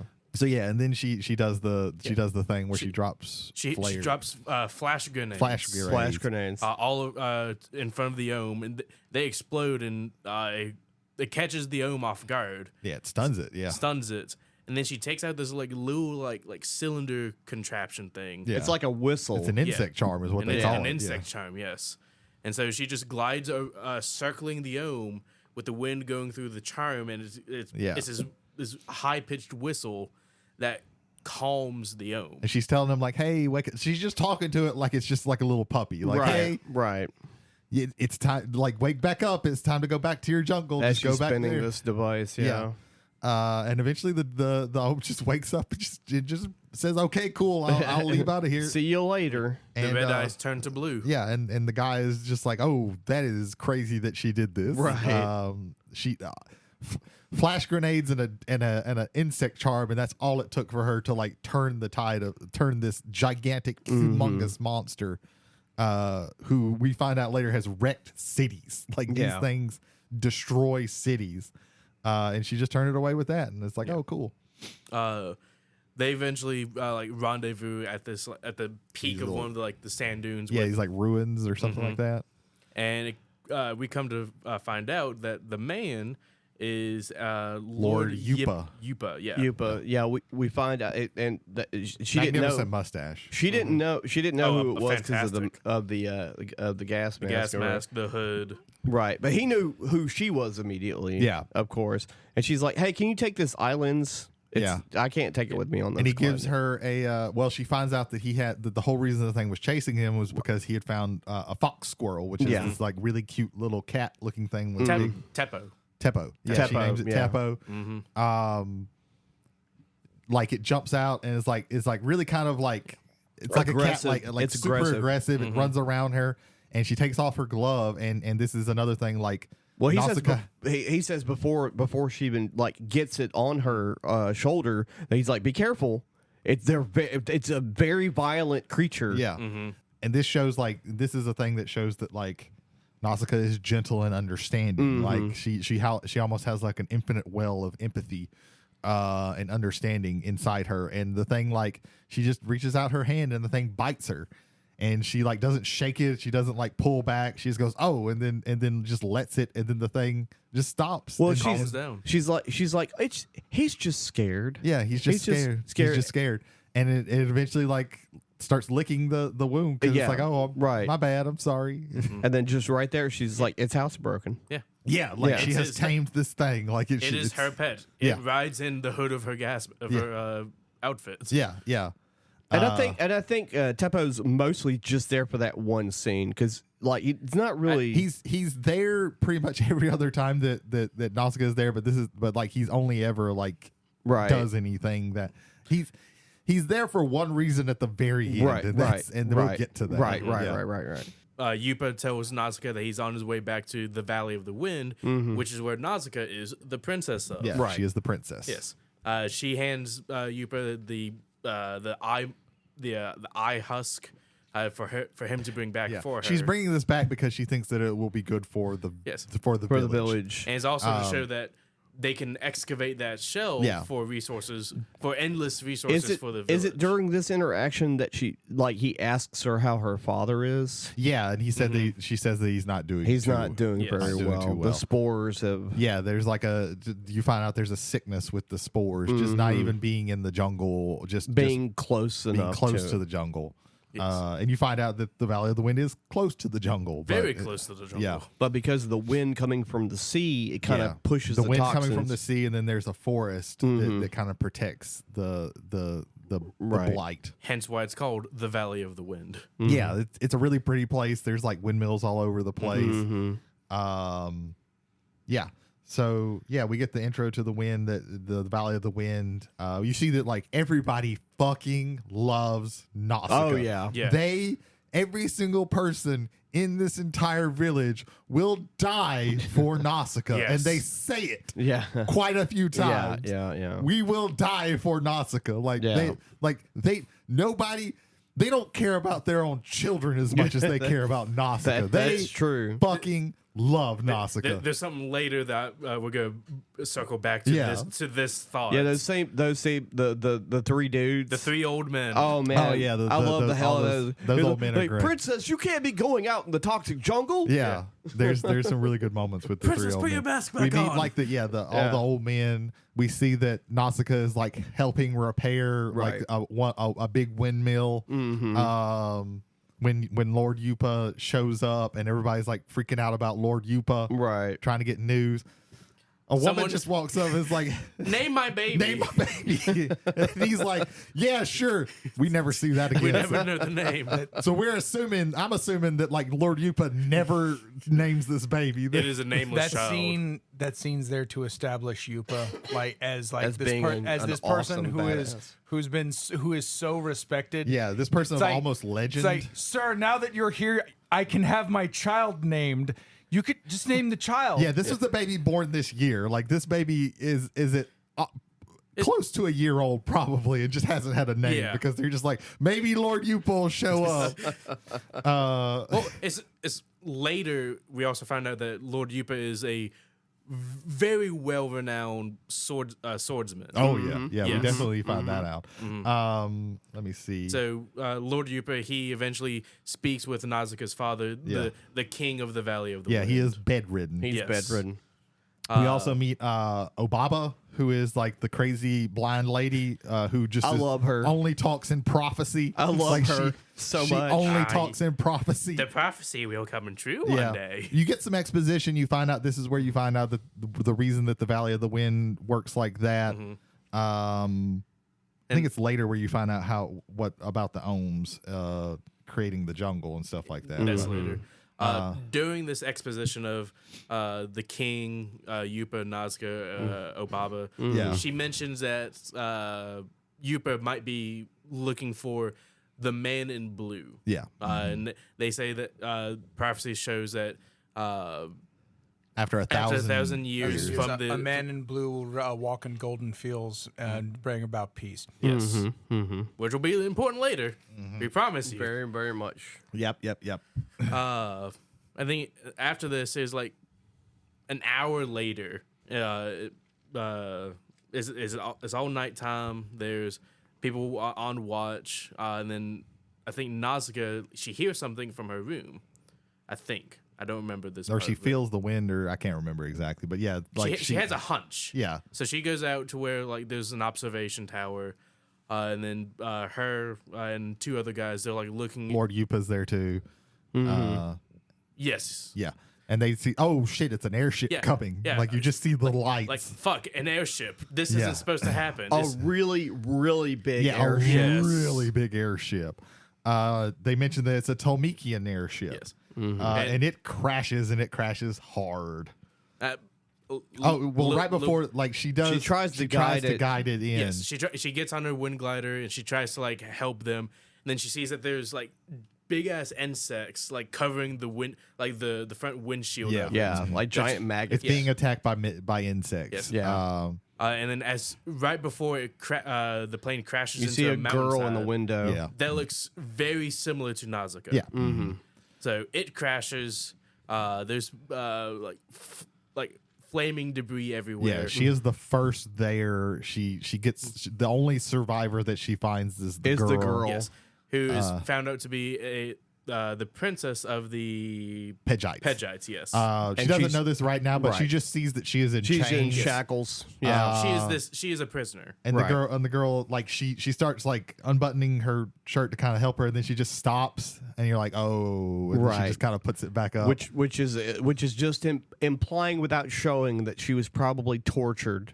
well, I thought that she was like mortally wounded, but it could be that too. Yeah. And then the only thing that this prisoner says is make sure everything burns. Yeah, she's like, yeah, sure, everything, yes. everything is on fire and everything is. Nausicaa's like, yes, everything is burning. Yeah, and except everything isn't Yeah. burning. And then she dies in And then peace. she dies, and then With a Nausicaa smile. before she leaves her, she breaks her chains. That's a very big symbolic thing of Right. like her, Yeah. like showing that's a show don't tell about Nausicaa's beliefs. And then we find out there's an insect that survives and is crawling out of the wreckage and is really pissy. This is like giant, nasty looking fly thing. with Yeah. mushrooms and wings. Yeah, and everybody is like, "We gotta kill it," and Nausicaa's like, "Hold on." Takes out the little insect charmer. Takes on the little and starts spinning it spinning it. around and like leads it away, and everybody's like, "Oh, cool, she did it." Princess, yay! Yeah, everybody's just So- like, "Oh, princess." As Nausicaa is like leading this insect away, Lord Yupa and a couple other men, they make a discovery as to what was on this plane, and it is a big ass egg looking thing. Yeah. Yeah, It is slimy. It is huge. It is gross looking. Yeah, it it's is very gross. pulsating. yeah, they find it, and Lord Yupa discovers like, "Hey, this thing is like pulsing, and that's not good." Yes. Yeah. It looks like a giant like tumor almost. Like it's really, really. It's It looks just unnatural. gross. It looks unnatural compared to like even like the insects. It looks unnatural Right. compared to the insects. And so he gets his premonitions like, okay, this Tolmekian airship crashed here. What are the chances that the Tolmekians are going to come back This is where we find out here? she's a Pedgite princess. Yes. Why did they have a Pedgite princess in chains? Right. When we were when on this Tolmekian Right. airship. I think they also mentioned like the Tolmekians are warlike, so they're going to be coming Yeah, to the- look for this stuff. And boy, do they! Yep. All of a sudden, you have an entire fleet of airships coming into the Well, I think it's like valley. later in the day because they're like cleaning up the wreckage. Yeah. They're Yeah. burying all Yeah. of the people. Like you see that they bury everybody. And then like a whole fucking fleet of ships just show Yeah. up. And they all start like heading towards the castle Yeah. where the king is in. Well, some of them just start landing wherever. It's just Yeah. like, these armored guys come out that's like Pop shell. it Like, open, let's go, boys. Yeah. Yeah. and then Nausicaa's like in the field area, and then like she sees them like kind of stop, and like a whole bunch of people are getting out at like the main castle. And they're Right. like, oh shit, they're coming for the. Wait, before the Tolmekians appear, everyone a lot of the village people, they're like going through all of their crops and making sure. Oh yeah, they're also going through and finding that like they're spending most of the day not really cleaning up the wreckage, but like going through and making sure that there aren't any spores. Yes. They got like flamethrowers that they're taking out. They're like controlled fires to like get rid of as many spores because as their possible. spores are Yeah. everywhere. Because if they get in there, like we find out what happens later. And Yeah. that's why Nausicaä was in the field. Yeah, Right, sees checking for spores. Yeah, yeah, She sees the Tolmekians going towards the castle, and she's like, "Oh shit, my Yeah. father who's in bed." yeah. And we then cut. we see the father who's like sitting up in bed, just a sword in his lap. He's like, Yeah, he takes out the I'm sword, like ready. holds it forward. And he's Yes. like, "Obama, go somewhere else." And she's like, "Oh, I'm staying right here." Yeah. and like Nausicaä's like running towards the castle, and like she's almost there, and then you hear the gunshot. Yeah. Mm-hmm. And then You're it like, cuts to her getting in there, and you see all of these soldiers standing around. And this is like the one time where Nausicaä absolutely loses her shit, and she fucks up. those She fucks dudes. like a room full. She breaks one dude's sword. She fucks up all of these dudes, and it takes like dudes in like full armor to come in and finally like slow her down. Yeah, that's all they do is slow her down. It's like she's about to kill one of them, and then Yeah. Yupa jumps in between. Yeah. takes Takes a a sword to his arm while at to block Nausicaa's sword. while at the same time throwing a dagger underneath the dude he's protecting. It's like stop. In Both of between you. his helmet and his Yeah. like breastplate armor, like Right. slides it in there, and he's like, "Yeah, this ohm shell knife, it's gonna cut through you like it ain't nothing. You might want to step back." Yeah. like Which- Yupa's a badass. Yeah. yeah. But also establishing he's also Nausicaä's mentor. Yeah. Right. And it's He's probably it's- something of like a godfather to her, or He something is, like that. he is the only person I would think outside of her father, who's now no longer in the picture, that could intervene Yeah. and Right. get her. And it also reestablishes the lesson of compassion over vengeance, which I think is also a kind of a thread that's kind And of weaved she throughout immediately all of like this as breaks well. down and Yeah, because starts she sees apologizing. like the blood coming down from his arm and coming and it comes down the Right. sword, and she kind of like that wakes her up. And this is like every other time in this movie, Nausicaa's going to use violence. It's an absolute last resort, and even then, she's really not gonna do it. Like she's always going to try and come up with something else. But she looks at the soldiers that are broken in the room that she's caused the injuries, and she feels immediate regret for it and apologizes. Yeah, she doesn't like that. After all of this, we then see the Darth Vader. Darth Vader of the Tolmekians. Yeah. Spoiler. Princess Kushana. Kushana, yes. And she basically Complete with robot arms. yeah. Spoiler.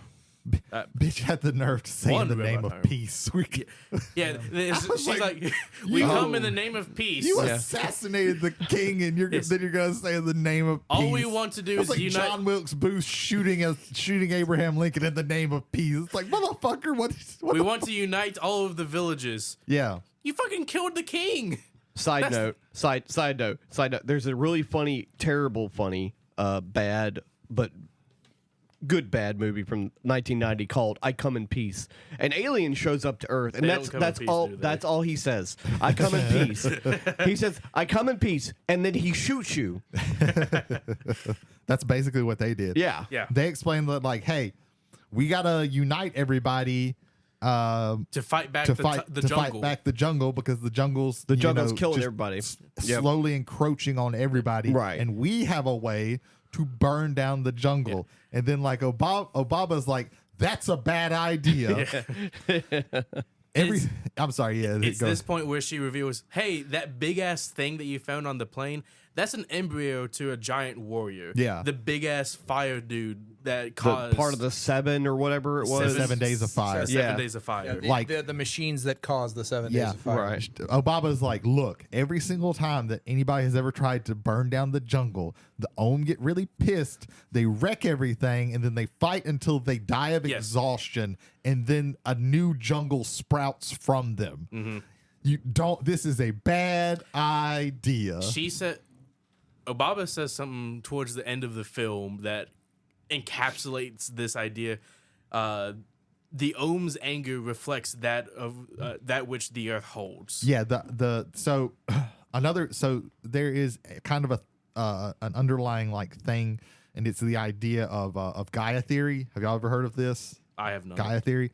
It's basically a weird, almost sci-fi concept of the Earth, because we have fucked with it so much, is going to like do things to like preserve, to bring back the balance, even if that's like destroy, like, and that's really, there's a lot of that in this. Like eventually, it's the idea, and I could be saying this like really poorly. No, I think I know what you're saying. But it's like the idea of the Earth itself as almost a living thing, and it's going to react to how we have treated it, and it's going to protect itself, and then it's going to work to fix the problems that were caused. Right. The happening, but a good story. Yeah. The Gaia hypothesis posits that Earth and its biological systems behave as a huge central entity. Organism. Yeah. Yes. This entity has closely controlled self-regulatory negative feedback loops that keep the conditions on the planet within boundaries that are favorable to life. Yeah. For an extremist version of this, see Ra's al Ghul. Yeah. Yeah. Ra's al Ghul is basically like trying to be an arm of Gaia theory, and that leads to like the Ohms are basically like the protectors of the Earth. Right. So obviously, a lot of people don't like Kushana's theory of destroying the forest. However, Yeah, the people are pissed. Like they're very close to like revolting, and they have tanks and all kinds of shit. yeah. And they really get pissed off. And then good old Nausicaä comes in, reassures the valley. Yeah. Well, Obama comes out and is like, "Hey, you murdered the king," and everybody's like, "Wait, they murdered the king?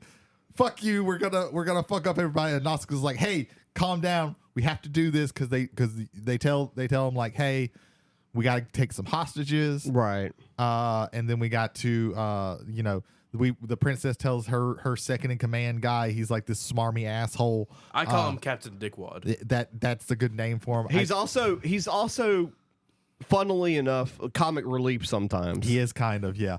But she tells him like also possibly Kefka. Yeah. He's very Kafka-like. Yeah. But she tells him like we can't move this thing even with our largest ships. We couldn't move this, so you got to like awaken the thing here. I'm gonna take the princess and some 5 hostages who all end up being the old men back to Talmekia, and we're going to just continue just do our thing. We're going to continue to unite the other villages Through fire. Yeah. So they take their own fleet of airships and they're on the way to Most of the Tolmekia. airships leave. The hostages are the old men. They take a whole bunch of supplies from the Valley of the Wind. Yeah. They take 'cause they're Nausicaä asking- too, though. Yeah, they take Yeah, Nausicaä. they take Nausicaä. Nausicaa is in like the main ship, and the old men are all in this glider That's attached, to the main ship. Right. So they get going, and then before this, right before they leave, Lord Yupa goes to see Nausicaa, and she's not in her room. Okay, and then and the little Teppo is like scratching around in this one area, and he finds a hidden the secret door. And he goes down and he finds Nausicaa kind of laying her head down in this area that's full of plants from the toxic jungle. And also more fungi. Yeah, and fungus and all this stuff. And she's spores. And he's like, "What the hell are you doing?" And she's like, "Well, I brought up soil from our well and water from our well, and I purified all of these. I grew these plants. I took spores and I grew these plants here." And he was like, "Well, some of these are These are the most toxic plants on the planet. And she was like, "Oh, well, I figured out, because Nausicaa is really good at everything. I figured out that the topsoil. It's not the plants that are toxic; it's the soil that is toxic. And if you plant them in good soil, even our topsoil is not good. Like you have to do things to it. But if you use good soil, they're not toxic. And I wanted to show you this, but I didn't want to. I can't show everybody else because it'd freak them out. So, Right. We find this out before they leave. Yeah. So they're in their airship fleet. They're on their way to Tolmekia, and then we cut to another plane that's entirely separate from the Tolmekians, entirely separate from the Valley of the Wind, and it's this one singular person. And it's about to separate many of the Tolmekians. Yes. Yeah, he's like in a fighter jet, like a weird looking fighter jet. Yeah. We cut back to Nausicaä, who's kind of like staring out the window of the plane, staring at the sun for some forsaken reason, and she starts seeing like a little like black dot in the sun. Yeah. Mm-hmm. And then she realizes before anyone else is like, oh shit, that's another plane that's coming for us. And this is where we learn that Talmekian ships have negative armor, because this guy, this one singular fighter plane, one pass through is all it takes to blow up every single. And these are like huge ships. These are like huge ships. All right, so I need to establish something. So the pilot of the ship, we will find out, is Asbal Skywalker, because he's taken out all of the Death Stars, all over the place. Yeah. He's like, oh, is that a Death Star? Click, boom. Yeah, it's just the ship that Nausicaä is on is the one that's next to her that blows up. It's the same size. It's like they're mega airships. Yeah, these yes, are, but it doesn't help that they're made of paper mache. No. He's hitting all of the exhaust ports. Every single trench, every single exhaust port. It kind of makes sense that assholes like the Talmekians would not prioritize armor on their ships. Right. We found out later that Pedgites ships apparently have way more armor. Right. But yeah, he just is like blowing these fuckers up like left and right. They can't even really do anything. Nausicaä like climbs up to the top of her ship and like hangs out and is like, hey, please stop killing us. And then as soon as he's about to like pull the trigger for his gun, he like realizes something and then immediately like pulls Well, up. he kind of has like a flash. He of this, sees some sort of like vision, right? yeah, of like this other girl. And we find out it's probably the girl who died earlier. Well, that's her sister. Yeah, that's his sister. sister. Yeah. And we find out this is his twin sister. Yes, Yeah. Prince Asbal Skywalker. Yeah. Princess Lestel. Yeah. Yeah. But the ship's been hit and it's going down. Yep. Nausicaä and the one guy who came with her. This is the guy who is voiced by Edward James Olmos. He has Meadow. He has an eye patch. They found out. So when they were like taking all the stuff from the Valley of the Wind, they found out that they have a gunship, which is literally a gun, like a giant like gun on top of like a biplane looking thing. Yes. Like Yeah. it's The body of the plane is a gun. when It's they a gun say with gun, wings. Yeah. Imagine like a Derringer, like Yeah. the double barrel With wings. Derringer, but really big and with wings. Yes. Yeah. That's basically what this is. So they run and get to this Also, thing. why wouldn't you have this flying escort? Might have helped. Yeah, for real. Like that again kind of makes sense. They're assholes and they have a very high esteem of themselves. So why would they fly with escorts? Let's codify it to the proper word. They are arrogant. Yeah, they are arrogant beyond all fault. Yeah. Yes. They are the people who think like What did you just say to me? we are bringing peace to the world through us taking over everywhere. So They're a little bit like Japan pre-World War II with all their colonization. That's another thing that Miyazaki talks about a little bit. All of Ghibli really talk about a little bit. Yeah. they're on their way to the gunship. The ship that is like attached to the main ship that had the three old men and the other hostage. The cord snaps to it, and they're just like gliding effortlessly down into the toxic jungle. Yeah, you find out they're above the like Nausicaä mentions that they're above the clouds because below is like all the toxic is the toxic stuff. They don't start gliding immediately. They start panicking immediately. Yeah, And, these old men are like freaking out. and when Nausicaä breaks out with her glider, right? Yeah, well, she breaks out with she breaks out with the gunship. Yeah. They fly the gunship. And it's And they Nausicaä, Mito, and Kushana that Nausicaä allows into the gunship. Yeah, she's like, hey, Right. don't forget me. And Nausicaa's like, sure. Because Nausicaä, is a good person. she's a good person. She's not going to leave somebody to die. So they're flying down and they're trying to find. We have to go and get the guys. You have to make sure they're safe. Because they're just going to crash into the jungle, and that's bad. So they eventually find them, and they keep telling them like, "Hey, drop all your cargo, and we'll help you land." Because they're like, "Hey, our tow rope broke, so we can't be towed anymore." And they're just all freaking out, and They're saying, we're gonna die. We're all gonna die. We're all gonna die. And Nausicaa's like, fuck. So Nausicaa like stands up and is like steering with her feet and takes off her mask off. And just staring at them, smiling and waving. And they're like, oh shit, princess, stop doing that. And but she gets close to them so she can actually talk because they can't hear her through the gas mask. Right. And she's like, hey, drop all the stuff and we will help glide you, help you land. These three old men, they're like overhead throwing. They're like large anything. Just put your mask back on. And we find out she inhales some poisonous gas. It doesn't hurt her whatsoever. Don't worry, she's fine. She's a protagonist. This doesn't come out. This doesn't come up anymore. Though I would wonder in the continuation in the manga, I wonder if that is something that would eventually catch up possible. Because there's a lot. There's a lot of they travel a lot of ground, but not like 10 volumes of a manga. Yeah. Well, it's only this one. It was just the first two volumes. Yeah. So they land in the water, and immediately the princess, the bad princess, pulls a gun on them. Yeah. They're like, what the fuck? We just saved you. She's saying, I'm still in charge here. Yeah, I'm in charge here. It's like, okay, sure. Whatever, woman. Nausicaa's like, shut the fuck up. Yeah. And get the fuck down. And then Ohm show up. Yeah, then a whole fuckload of Ohm. Yeah, like the Ohm, they land in this lake, and then they're immediately surrounded by a swarm of Ohm. And she's from like, the water. do not fire that. This is bad. We made all the insects mad anyway. You fire, we die. Yeah. Okay. Yeah. And she still fucking fires. She but still luckily, fucking fires This does not bring the insects. And then the Ohms come out, and she's like, "Oh, we're sorry that we got here. We're gonna be. I promise we're gonna be out of here really soon."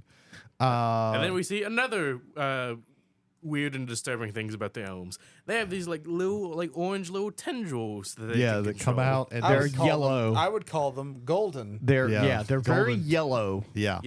Golden yellow. They surround her, and she has a little flashback. she has a little flashback, and it didn't. I think we find out why she has that flashback later, and they're like, "Oh, she's good people. We're gonna go on our way." And she's like, "Oh, thank you." Then immediately after the Ohm released her of her golden tendrils. Oh, this is also no no, that part happens later. I do want to call out there's this weird Middle Eastern note that happens every time we see an Ohm. That's very interesting. Yeah. Sorry, I lost my place in there. So yeah, go ahead.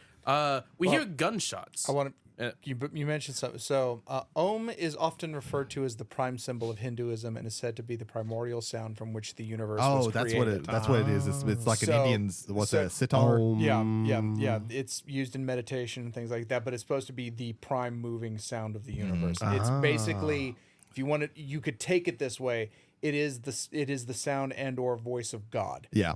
This is also where we get this nursery rhyme refrain. This little la la la. I'm bad at music, so I don't No, it's okay. The kids who were doing that were also bad at that. If there's one thing that grates on me, it's this is the second anime we've done this with. Akira with the dawn that annoys the shit out of me. The children thing, I get it, I understand it, well, but part it's of this is because you despise children being happy. Yeah, so. no, it's 100% the case, but we're going. Yeah, but we're gonna hear this several times in the movie. This little nursery rhyme refrain that they do with these little kids singing this little melody. But yeah, gunshots. Yeah, we hear gunshots, and after the gunshots, we start to see a lot of insects flying over the lake. There's some running around the shore towards the gunshots, and she comes to the assumption, oh, that guy that was shooting at us is angering the insects. Yeah, so I have to go save him. Yeah, so she pops out her glider, and she's like, "Hey, y'all go." Get everything ready. If I'm not here in an hour, fly around above the jungle. If I'm not here in an hour, go on back to the That really irritates the other princess.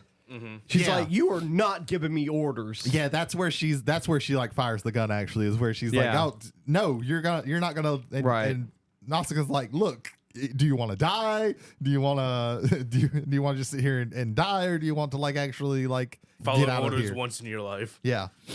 And she just is kind of like, "Okay, fuck you. Like I'm gonna do what I'm gonna do." Wait, what did you just say to me? Yeah.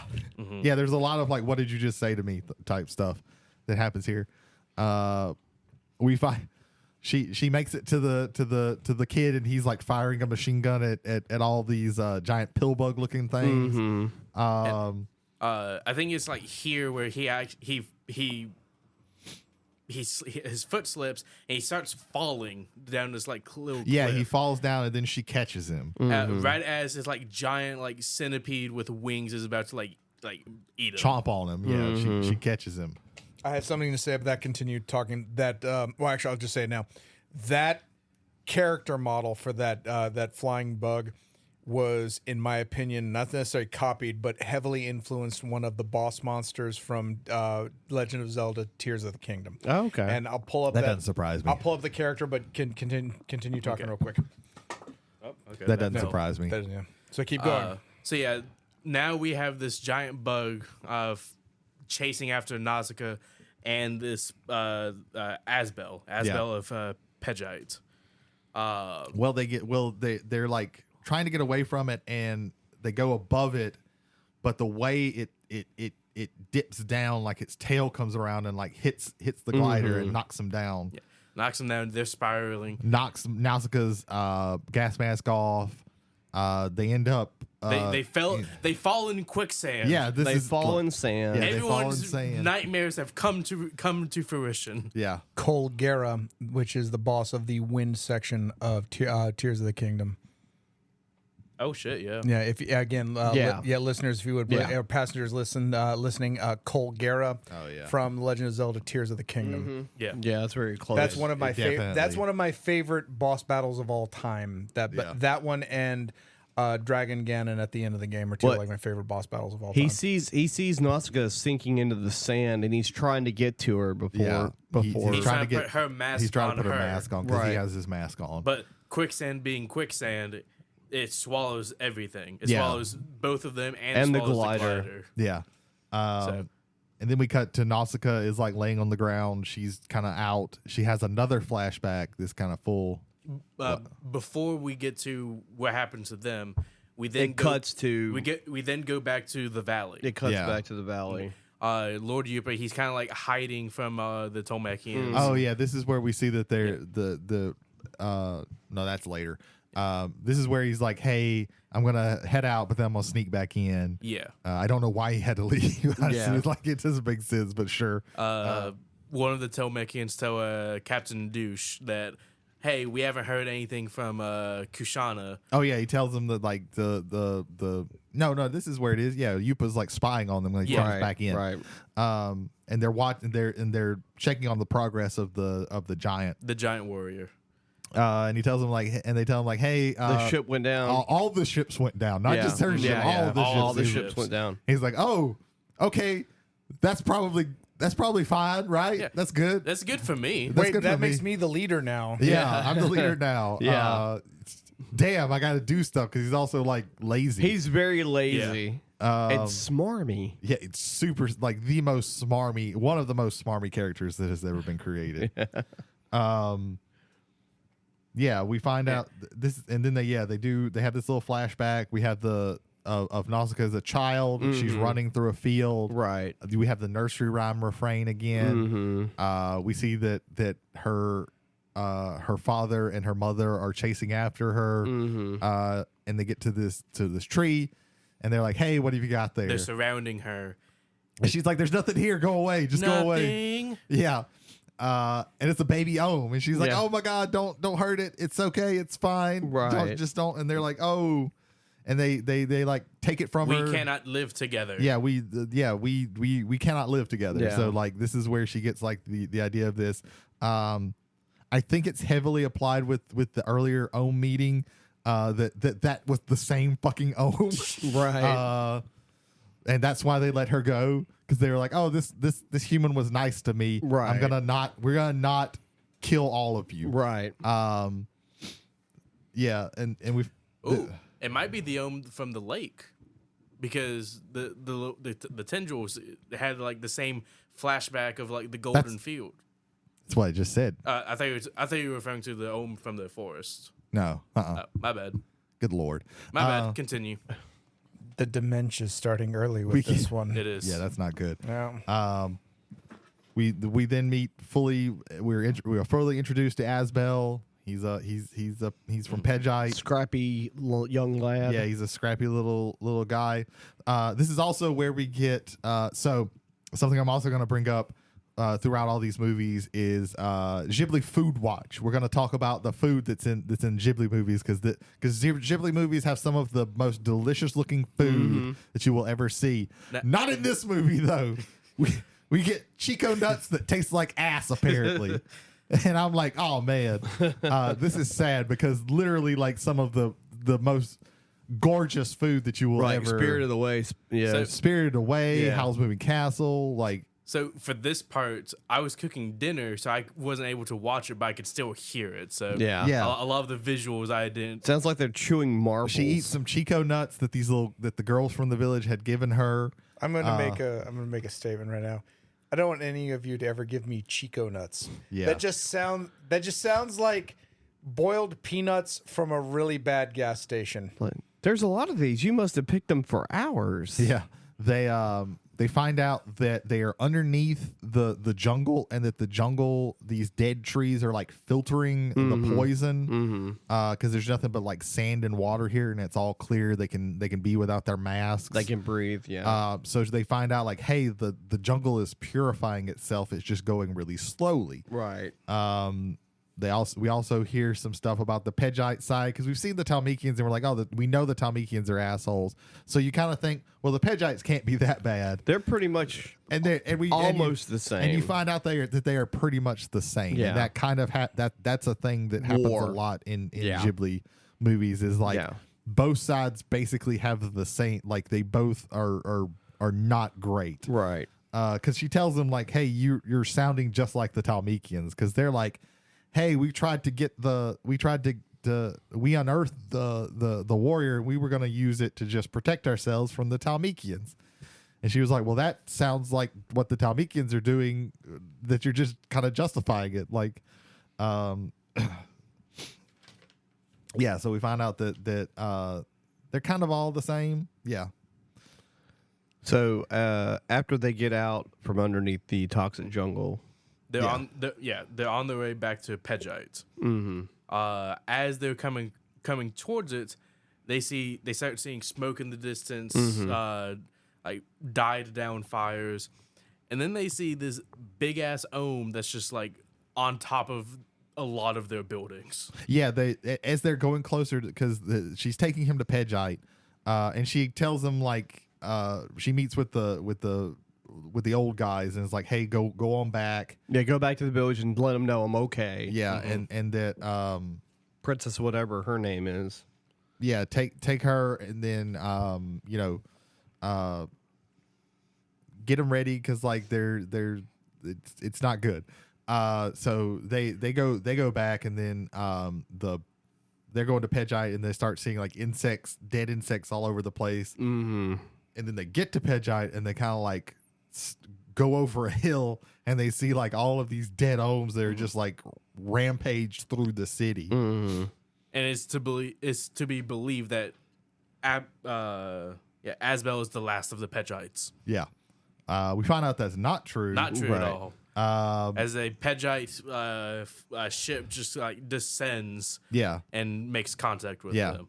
The lead Pejite guy, who is voiced by Mark Hamill, That's why I mentioned Skywalkers. who voices quite a few characters. There's at least a couple more times. I know he's the main bad guy in Castle in the Sky Yeah. in the English dub.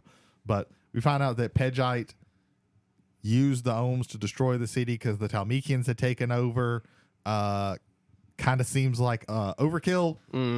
But sure, We can rebuild. we can rebuild. He's just like, oh, that's cool. And that they're planning on taking out the Tolmekians that are with are at the valley. We're gonna take out. We're gonna use the same thing. We're gonna lure the Ohms over to the valley, and we're gonna wipe out all the Talmekians in the valley. And trust me, Nausicaa, this is for the good of everybody. And Nausicaa's like, bullshit. Like, you monsters. Bullshit. There's a couple of Pedgites that grab onto Nausicaa. Asbel pulls a gun on the main guy. Yeah. And then another guy comes behind him and just knocks him out with a stick. Before that happens, though, they're having this verbal exchange as Nausicaa is being held, and she keeps saying his name over and over again, and he looks like he's not going to do anything. Yeah. And then he does something. Yeah, he takes the gun and holds it on him.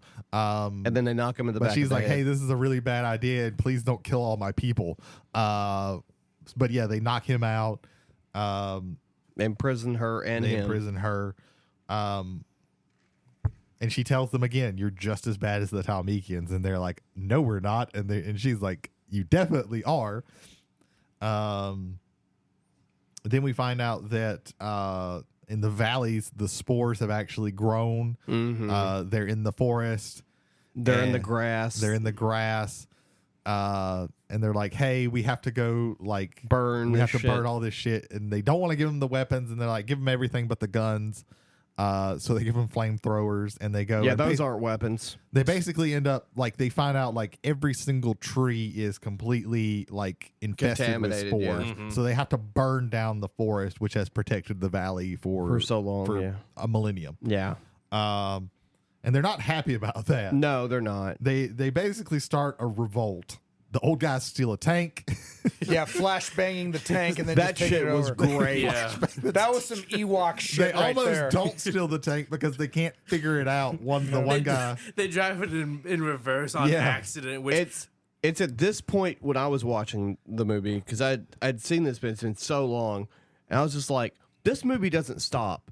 There's if you want to talk about pacing, if you watch Totoro or whatever for a Ghibli movie, it's very it's very slow pacing, whatever. There is something going on every 10 minutes. When they something do is happening. action movies, I think House Moving Castle is a hybrid of an action Right. movie and a Right. taking its time movie. Yeah. But they have these slice of life movies, which are My Neighbor Totoro, Right. the Secret Kiki's Delivery Kiki's Service. Delivery a little Service. bit. Yeah. Ponyo. Ponyo. Yeah. The Secret Life of Ariadne is another one that's not But a this Miyazaki one, movie is 2 hours long. It does not feel like it's 2 hours Yeah. long. Not to me anyway. Yeah, it goes really fast. But I felt it. did you? I don't mean that necessarily in a bad way. I saw the runtime. It's like, okay, this is going to be 2 hours, and the hours. Okay, yeah, that was 2 hours. Again, not to take away anything Sure. from the film. This did not hurt me the way longer form movies hurt me because it didn't get over that 2 hour mark that bad. We find out they're like, hey, we're moving all the women and children to the acid there's an acid lake with this giant submarine looking thing, Right. And we're all gonna go there. they say that nothing's been able to unnaturally pierce the armor on this submarine. We go back to the the Pedgite airship, and Nausicaa is imprisoned, and some women come to give her food, and they're like, hey, we're gonna get you out of here because our men are stupid. Well, she explains that what's his name, Luke Skywalker. Asbel. Asbel explained to them Yeah. what she had done, And that's her mother. And that's Asbel and the girl who died earlier. Yeah.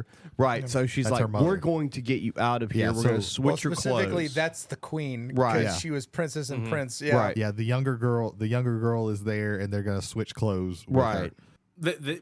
They swap her into clothes of a red dress. I want to mention this later. Yeah. Yeah, it's important.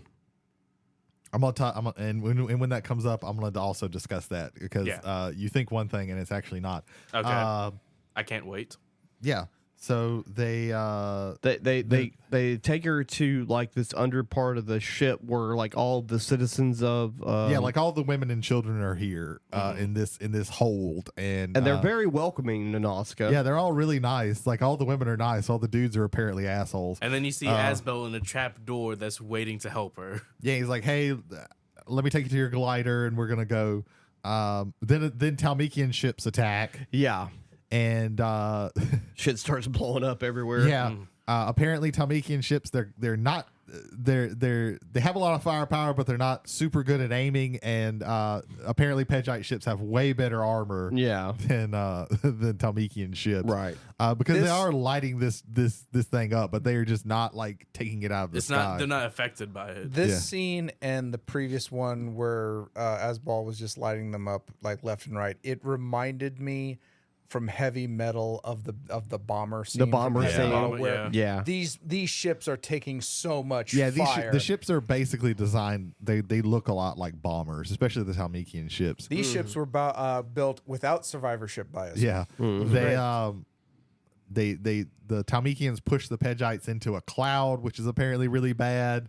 Yeah, it's like a and they- storm cloud. Yeah, it's like a storm cloud, so they can't stay in here. They gotta get out, and then the Talmekian ship jumps in front of them, and they're like, "How did they know we were gonna do this, motherfucker? Why wouldn't they know this?" Right. You Mine's can't- the motherfucker. That's pretty much what it said. You're going in a direction like you're an airship. You can't like you're gonna come out like they can tell where you're gonna come out. They're not fucking idiots.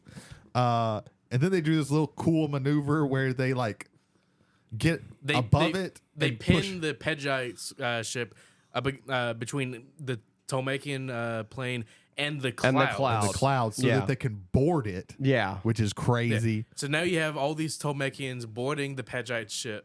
Ship. And they're wrecking shit. Is it Lord Yupa? Yeah. Yeah. So the guys have gone and they've come back, and they're flying back in the gunship with Lord Yupa and Mito. This is like they basically kill everybody in the ship except for all the women and children in that hold. Nausicaä gets out. And they're like holding it back and barely holding it back, and they're all gonna die. And then Lord Yupa's like, "Nope, not today."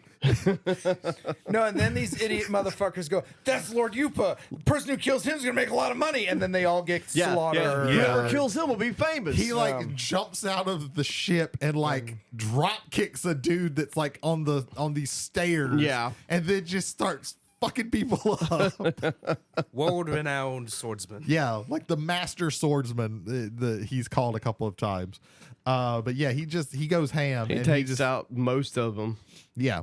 And then after they take out the ship, it is then Nausicaä and Mito still in that gunship. Yeah. With the glider attached to a rope, and they're on their way to stop this horde. Yeah, Okay. they're stopping. Yeah, they're trying to get to the valley. stop the To the Olms. valley, yes.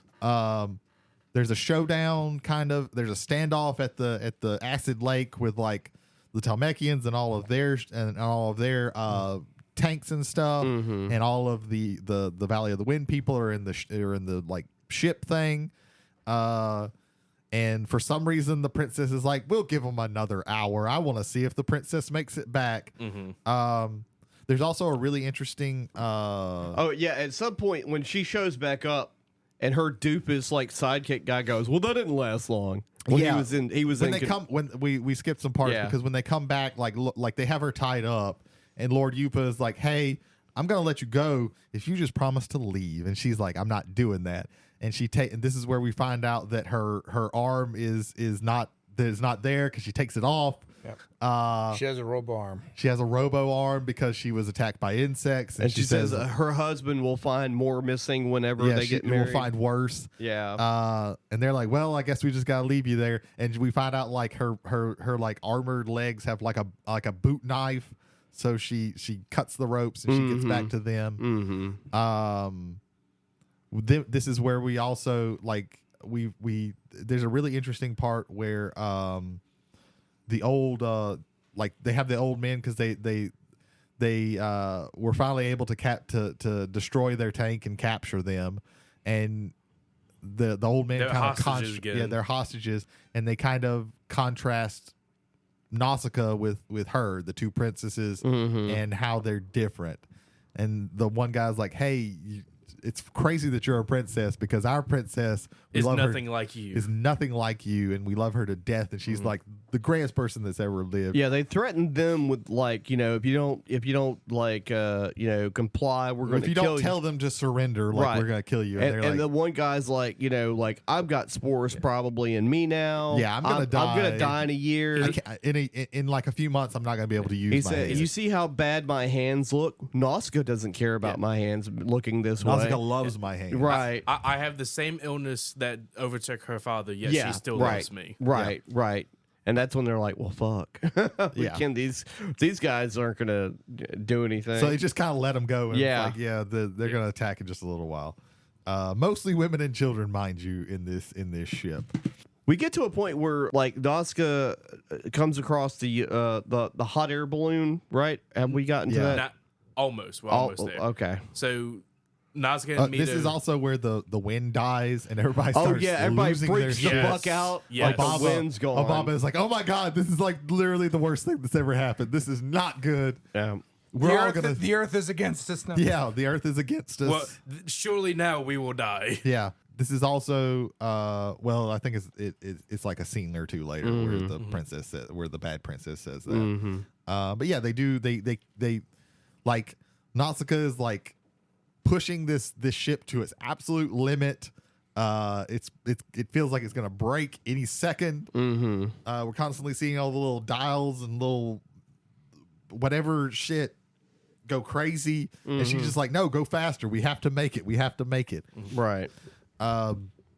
They finally get there, and there's this weird little from what I read, like this ship is like another country's ship. It's not Pejite and it's not Talmekian. Gotcha. It's this like little urn looking shit that's just like kind of floating. It's almost like a hot air balloon. Yeah, it's like a hot air Ish. balloon with no, it's just like just the basket, but if Right. it was shaped like a vase. And so what they do is they shoot a flare over towards it, okay, to Yeah. see what exactly it is.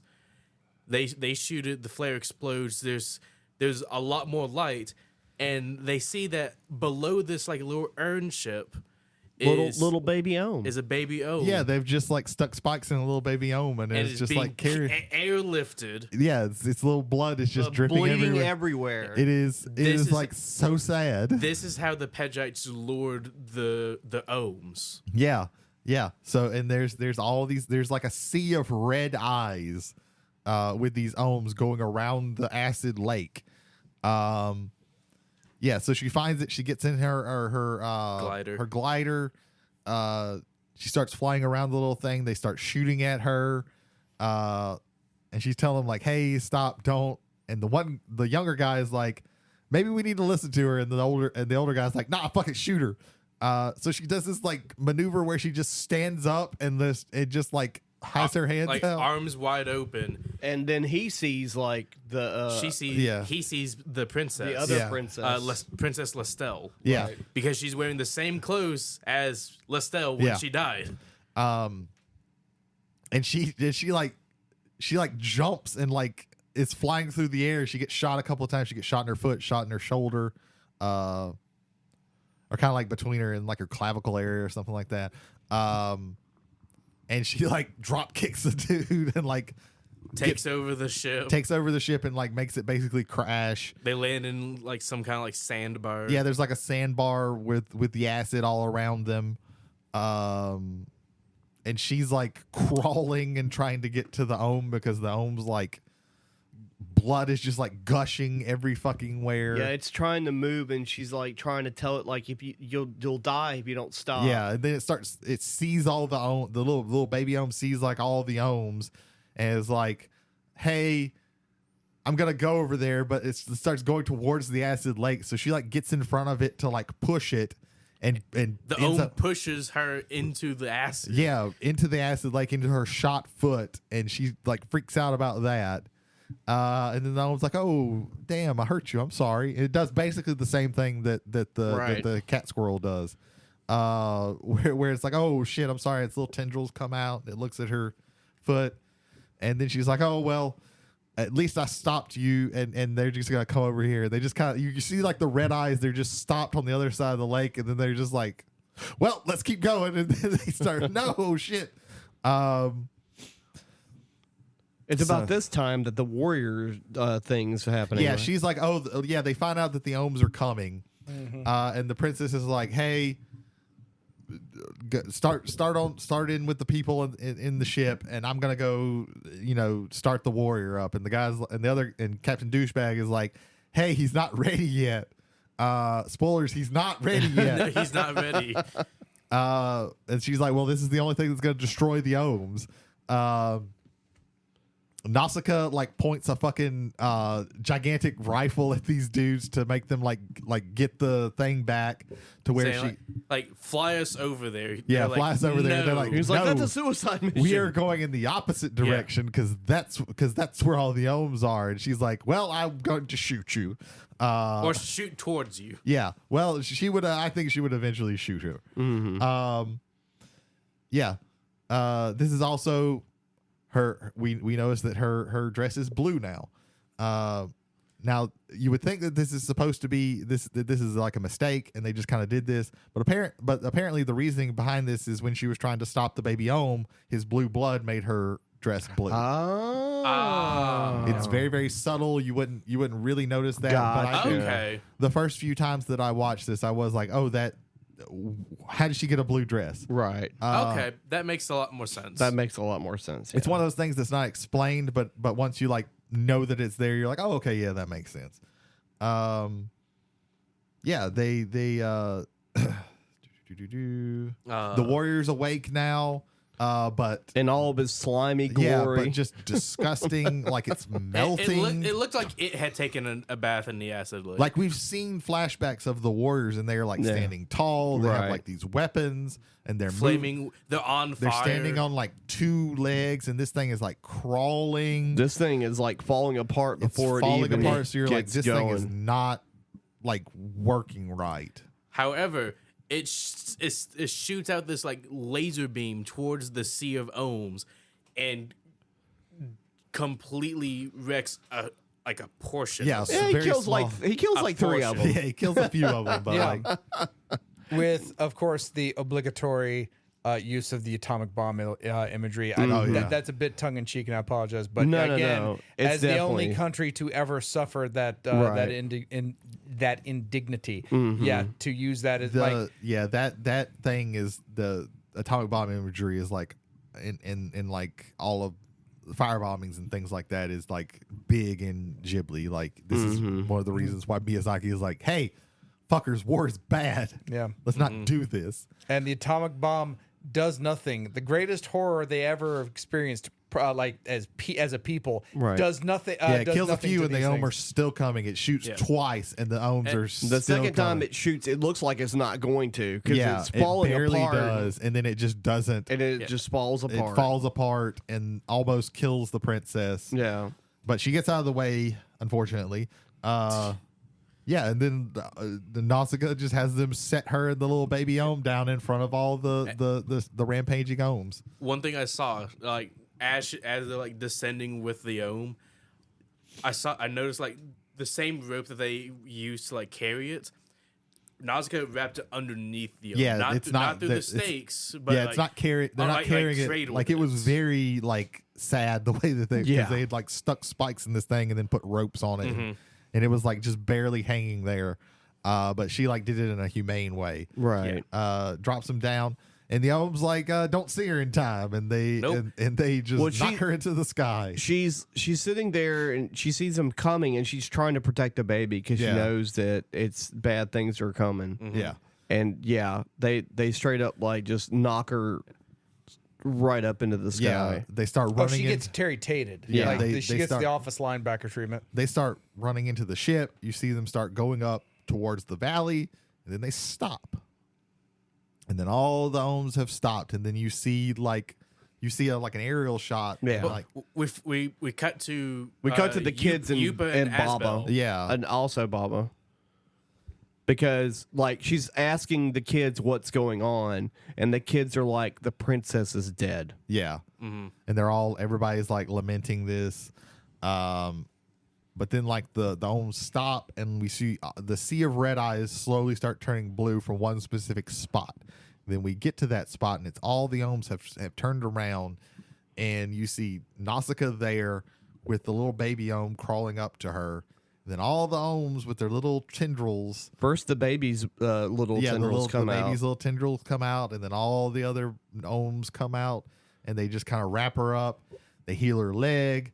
They heal her shoulder. They like rise her into the sky. Yeah, they put her into the sky where she is in a field of gold, and she's revived, and she starts dancing around. She's like, "Oh, thank you," like she's like. And Baba's like, "What do you see, children?" It's like the princess is alive, and she's wearing a blue dress in a gold field. Yeah, and for the first time, you see Obaba's eyes go like open up wide. It's like the prophecy is true. And then I tear up in the end credits. Yeah, yeah, and then it immediately in credits. But they still have story to tell. But they still have story to tell.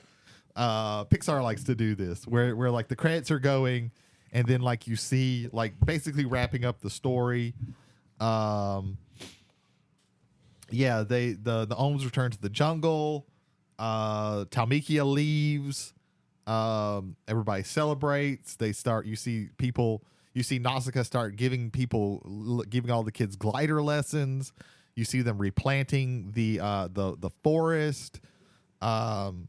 You see Yupa and Asbel, like they start becoming an adventuring duo.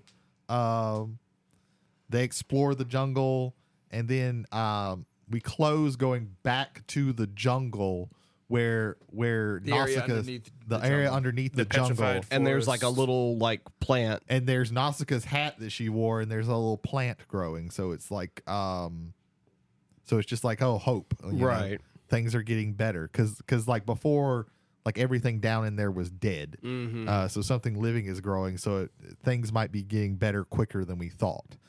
That's pretty much Nausicaä of the That's Valley of the Nausicaä, Yeah. But also there's Warriors of the Wind. Oh man, It's time for Jay trolling on Ghibli. But really and truly, this was just an outright troll on just all the human race, in my opinion. 1984, Nausicaä of the Valley of the Wind premieres in Japan, and it is a wonderful and tremendous movie. America, do you want to? Yes, but I don't think this really works right. Whoever said this, I don't think this really works right. Oh, somebody specifically said this. Yeah, hold on. Yeah, so we need to do some cutting, and we're gonna fix this movie for hold on. Dang it. First off, a cartoon for 2 hours is too long. Yeah. We gotta cut this thing down. 25 minutes, if I'm not mistaken. 22 to 25 minutes is what I remember. Cut a lot. Yeah, and so a band of young warriors on the wings of their greatest challenge, warriors of the wind. I need to. Okay. Oh, good. We've got the comment. Okay, so this is from the Reddit misleading film posts from the Reddit user Carmactron. He has the first comment on it. Things on this poster not in this movie: robot Skeletor, laser guns, lightsabers, the motherfucking Pegasus, a miniaturized god warrior standing on his own head, anyone riding a god warrior with a rope. And see that tiny girl in the back? That's supposed to be the main character, but she's not blonde. That's what's on the poster of the film. None of that appears in the movie. Yeah. That's just some posters some motherfucker made. The edit of Warriors of the Wind makes Nausicaä a supplemental character. Yeah. How, you might ask? Fuck if I know. I will say this. Warriors of the Wind proves that you can take anything and cut it in a direction and make a completely different fucking film. This is true. The reason why Miyazaki was like, it's like whoever distributes my movies, you don't cut them. Well, yeah, we'll get to that in Princess Mononoke. Okay. I kind of want to say it involved a katana with the words written in kanji, no cuts. Yeah. No cuts. but and we will engraved explain- in it. Yeah, engraved in it. Yeah, this is why when I have heard rumor that the sword was actually it was done by the Masamune family, and it is the only Masamune katana that is outside of outside of Japan. and the person that he sent this to, and the person who decided that all these cuts were necessary is one Harvey Weinstein. Fuck you. This is certainly not the worst thing that you've ever done, but hopefully you die soon and rot in hell. Yeah, fuck you.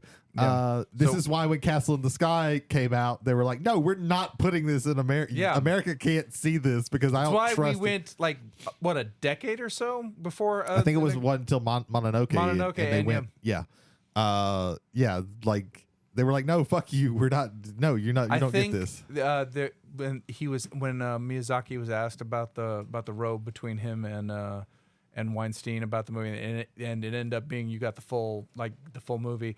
His only statement to us, "I defeated him." Yeah. And I think that's very great. I want to just bring up two really quick things. So there is a video game from 1990 from SNK called Crystallis. It is set 100 years after a nuclear apocalypse in a valley where the first thing you have to find is the Sword of the Wind. And eventually, you have to go into a poison forest that you need to have a gas mask in order to survive in. And here is the boss of that forest. What does that look like That to looks you? exactly like an ohm. That's What does just that an look like ohm. to you? It's not a full ripoff. There's a lot of actually, of all things, once you get to the end, you get a lot of future punk that's in Yeah. Crystallis. Crystallis was a decent enough game. It's very similar to the Legend of Zelda and the Wanderers of Ys series of action RPGs. When I first saw this in its actual not Warriors of the Wind form. I remembered going back and saying, I played this video game. So yeah, I think there was a lot of inspiration, not any kind of ripoff. I think SNK kind of got inspired by this movie to create it in a somewhat similar but in a different direction for it. Yeah. So something that I noticed that I think that is definitely true in Mononoke and is true in a couple of other Ghibli movies. And here in Nausicaä as well. Yeah, definitely because so Nausicaä You'd mentioned Mononoke, so Nausicaä is the main character, and she doesn't really have a character arc at all. Like she is exactly the same in the beginning of the movie as she is in the end of the movie. Like I said, that happens also with Ashitaka in Mononoke. With that one, you can definitely really in Nausicaä, like nobody has a character arc, kind of like the way the world kind of has a character arc ish. Now I'm not saying this is a bad thing because I fucking love this movie, but it is something that I did notice, and it's something that kind of happens with a few of these. It's not in every Miyazaki movie, but I definitely noticed it and kind of put two and two together with this rewatch and kind of thinking about all the other Miyazaki movies that I've watched and Ghibli movies that I've watched. Sometimes I think it's because, something like My Neighbor Totoro is just like a slice of life. So it's just like us existing in this world. But it is something that I definitely noticed. But I said, again, I'm not saying it like that's a bad thing. I fucking love Nausicaä as a protagonist and I love this movie. But yeah, that's something that I did notice. I don't think you need an arc to show aspirational characters. Not necessarily. I think like nowadays, I wonder if this wouldn't have been like, or if they would want to do Nausicaä again because we have the complete manga. If they would go back and just do it as a premiere TV series for a streaming channel. I think they've wanted to do. Well, I think people have asked Miyazaki to do that for a while, but I don't know if he's. I'm of the opinion that he wrote the story once and it's okay. We're done. We don't need go read the manga. I think certain aspects of film just need to be what they were like originally. Like for example, let's just take Seven Samurai into that movie's never been dubbed and never should be dubbed. Yeah. It's in Japanese and it was made one time and it's been made. The story arc has been made into other things like westerns and things like that. But I think like as far as the original piece of film and art, I think it should just be left alone. But yeah, that's just something that I noticed, and I thought that was an interesting thing to kind of think about and pay attention to as we're watching these. Is like the character arcs of the people and who has a character arc and who doesn't. Well, Because it's generally thinking like the Western way of thinking is your protagonist needs to have a character arc, and Miyazaki manages to have his main character not have like Nausicaä has zero character arc. She is exactly the same. And it still works, and I think that that's very interesting to show that there are different ways to do things. Also, an interesting thing I forgot to say this. Guess who animated the warrior, the rebirth, the warrior when it was rebirthed?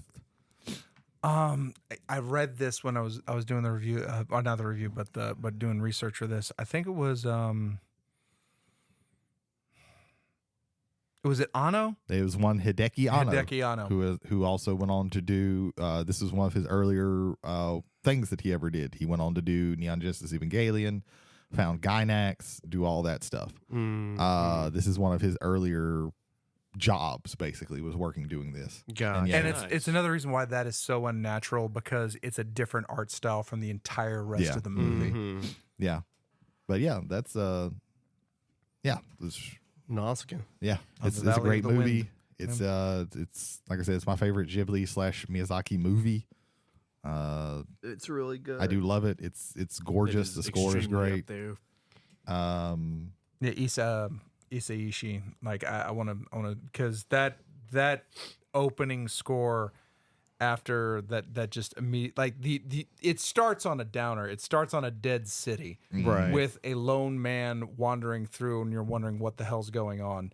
And then you're given this. It's like it's been 1,000 years since the 7 days of fire, and the earth was fucked, and we're all fucked. And then that just absolutely fantastic score comes in. It's like, okay, there is hope in this world. Yeah, there's so much done in the score. I will say, and this might be a controversial opinion, the score definitely feels like something from the 80s, from that early 80s. Like that doesn't feel as timeless. Not saying that that's a bad thing, but it definitely, like that opening score definitely feels older. But I think that has more to do with like the way music works versus the way images work. Sure. But that is just something that popped in my head just now. Also, it just like not just like looks the stylization of it looks different from any other Ghibli movie as far as the setting and things of that nature. It's also like a really cool blend that you normally don't see with like subgenre. Like it's a good mix of solar and steampunk. Yeah. Like it's really like it's almost like an even split of that with a little bit of fantasy when it comes to the toxic jungle and all of that. Joe Hisaishi. I want to make sure I get that man's name right, because he created a work of art that helps lift this film up even higher than it already went with the animation. And for this dub, I can't think of a single voice that I feel like fell short. I think everybody brought an A game to this. Yeah. That was fantastic. They're pretty good with most of the dubs in Ghibli movies. They usually don't have an issue with that.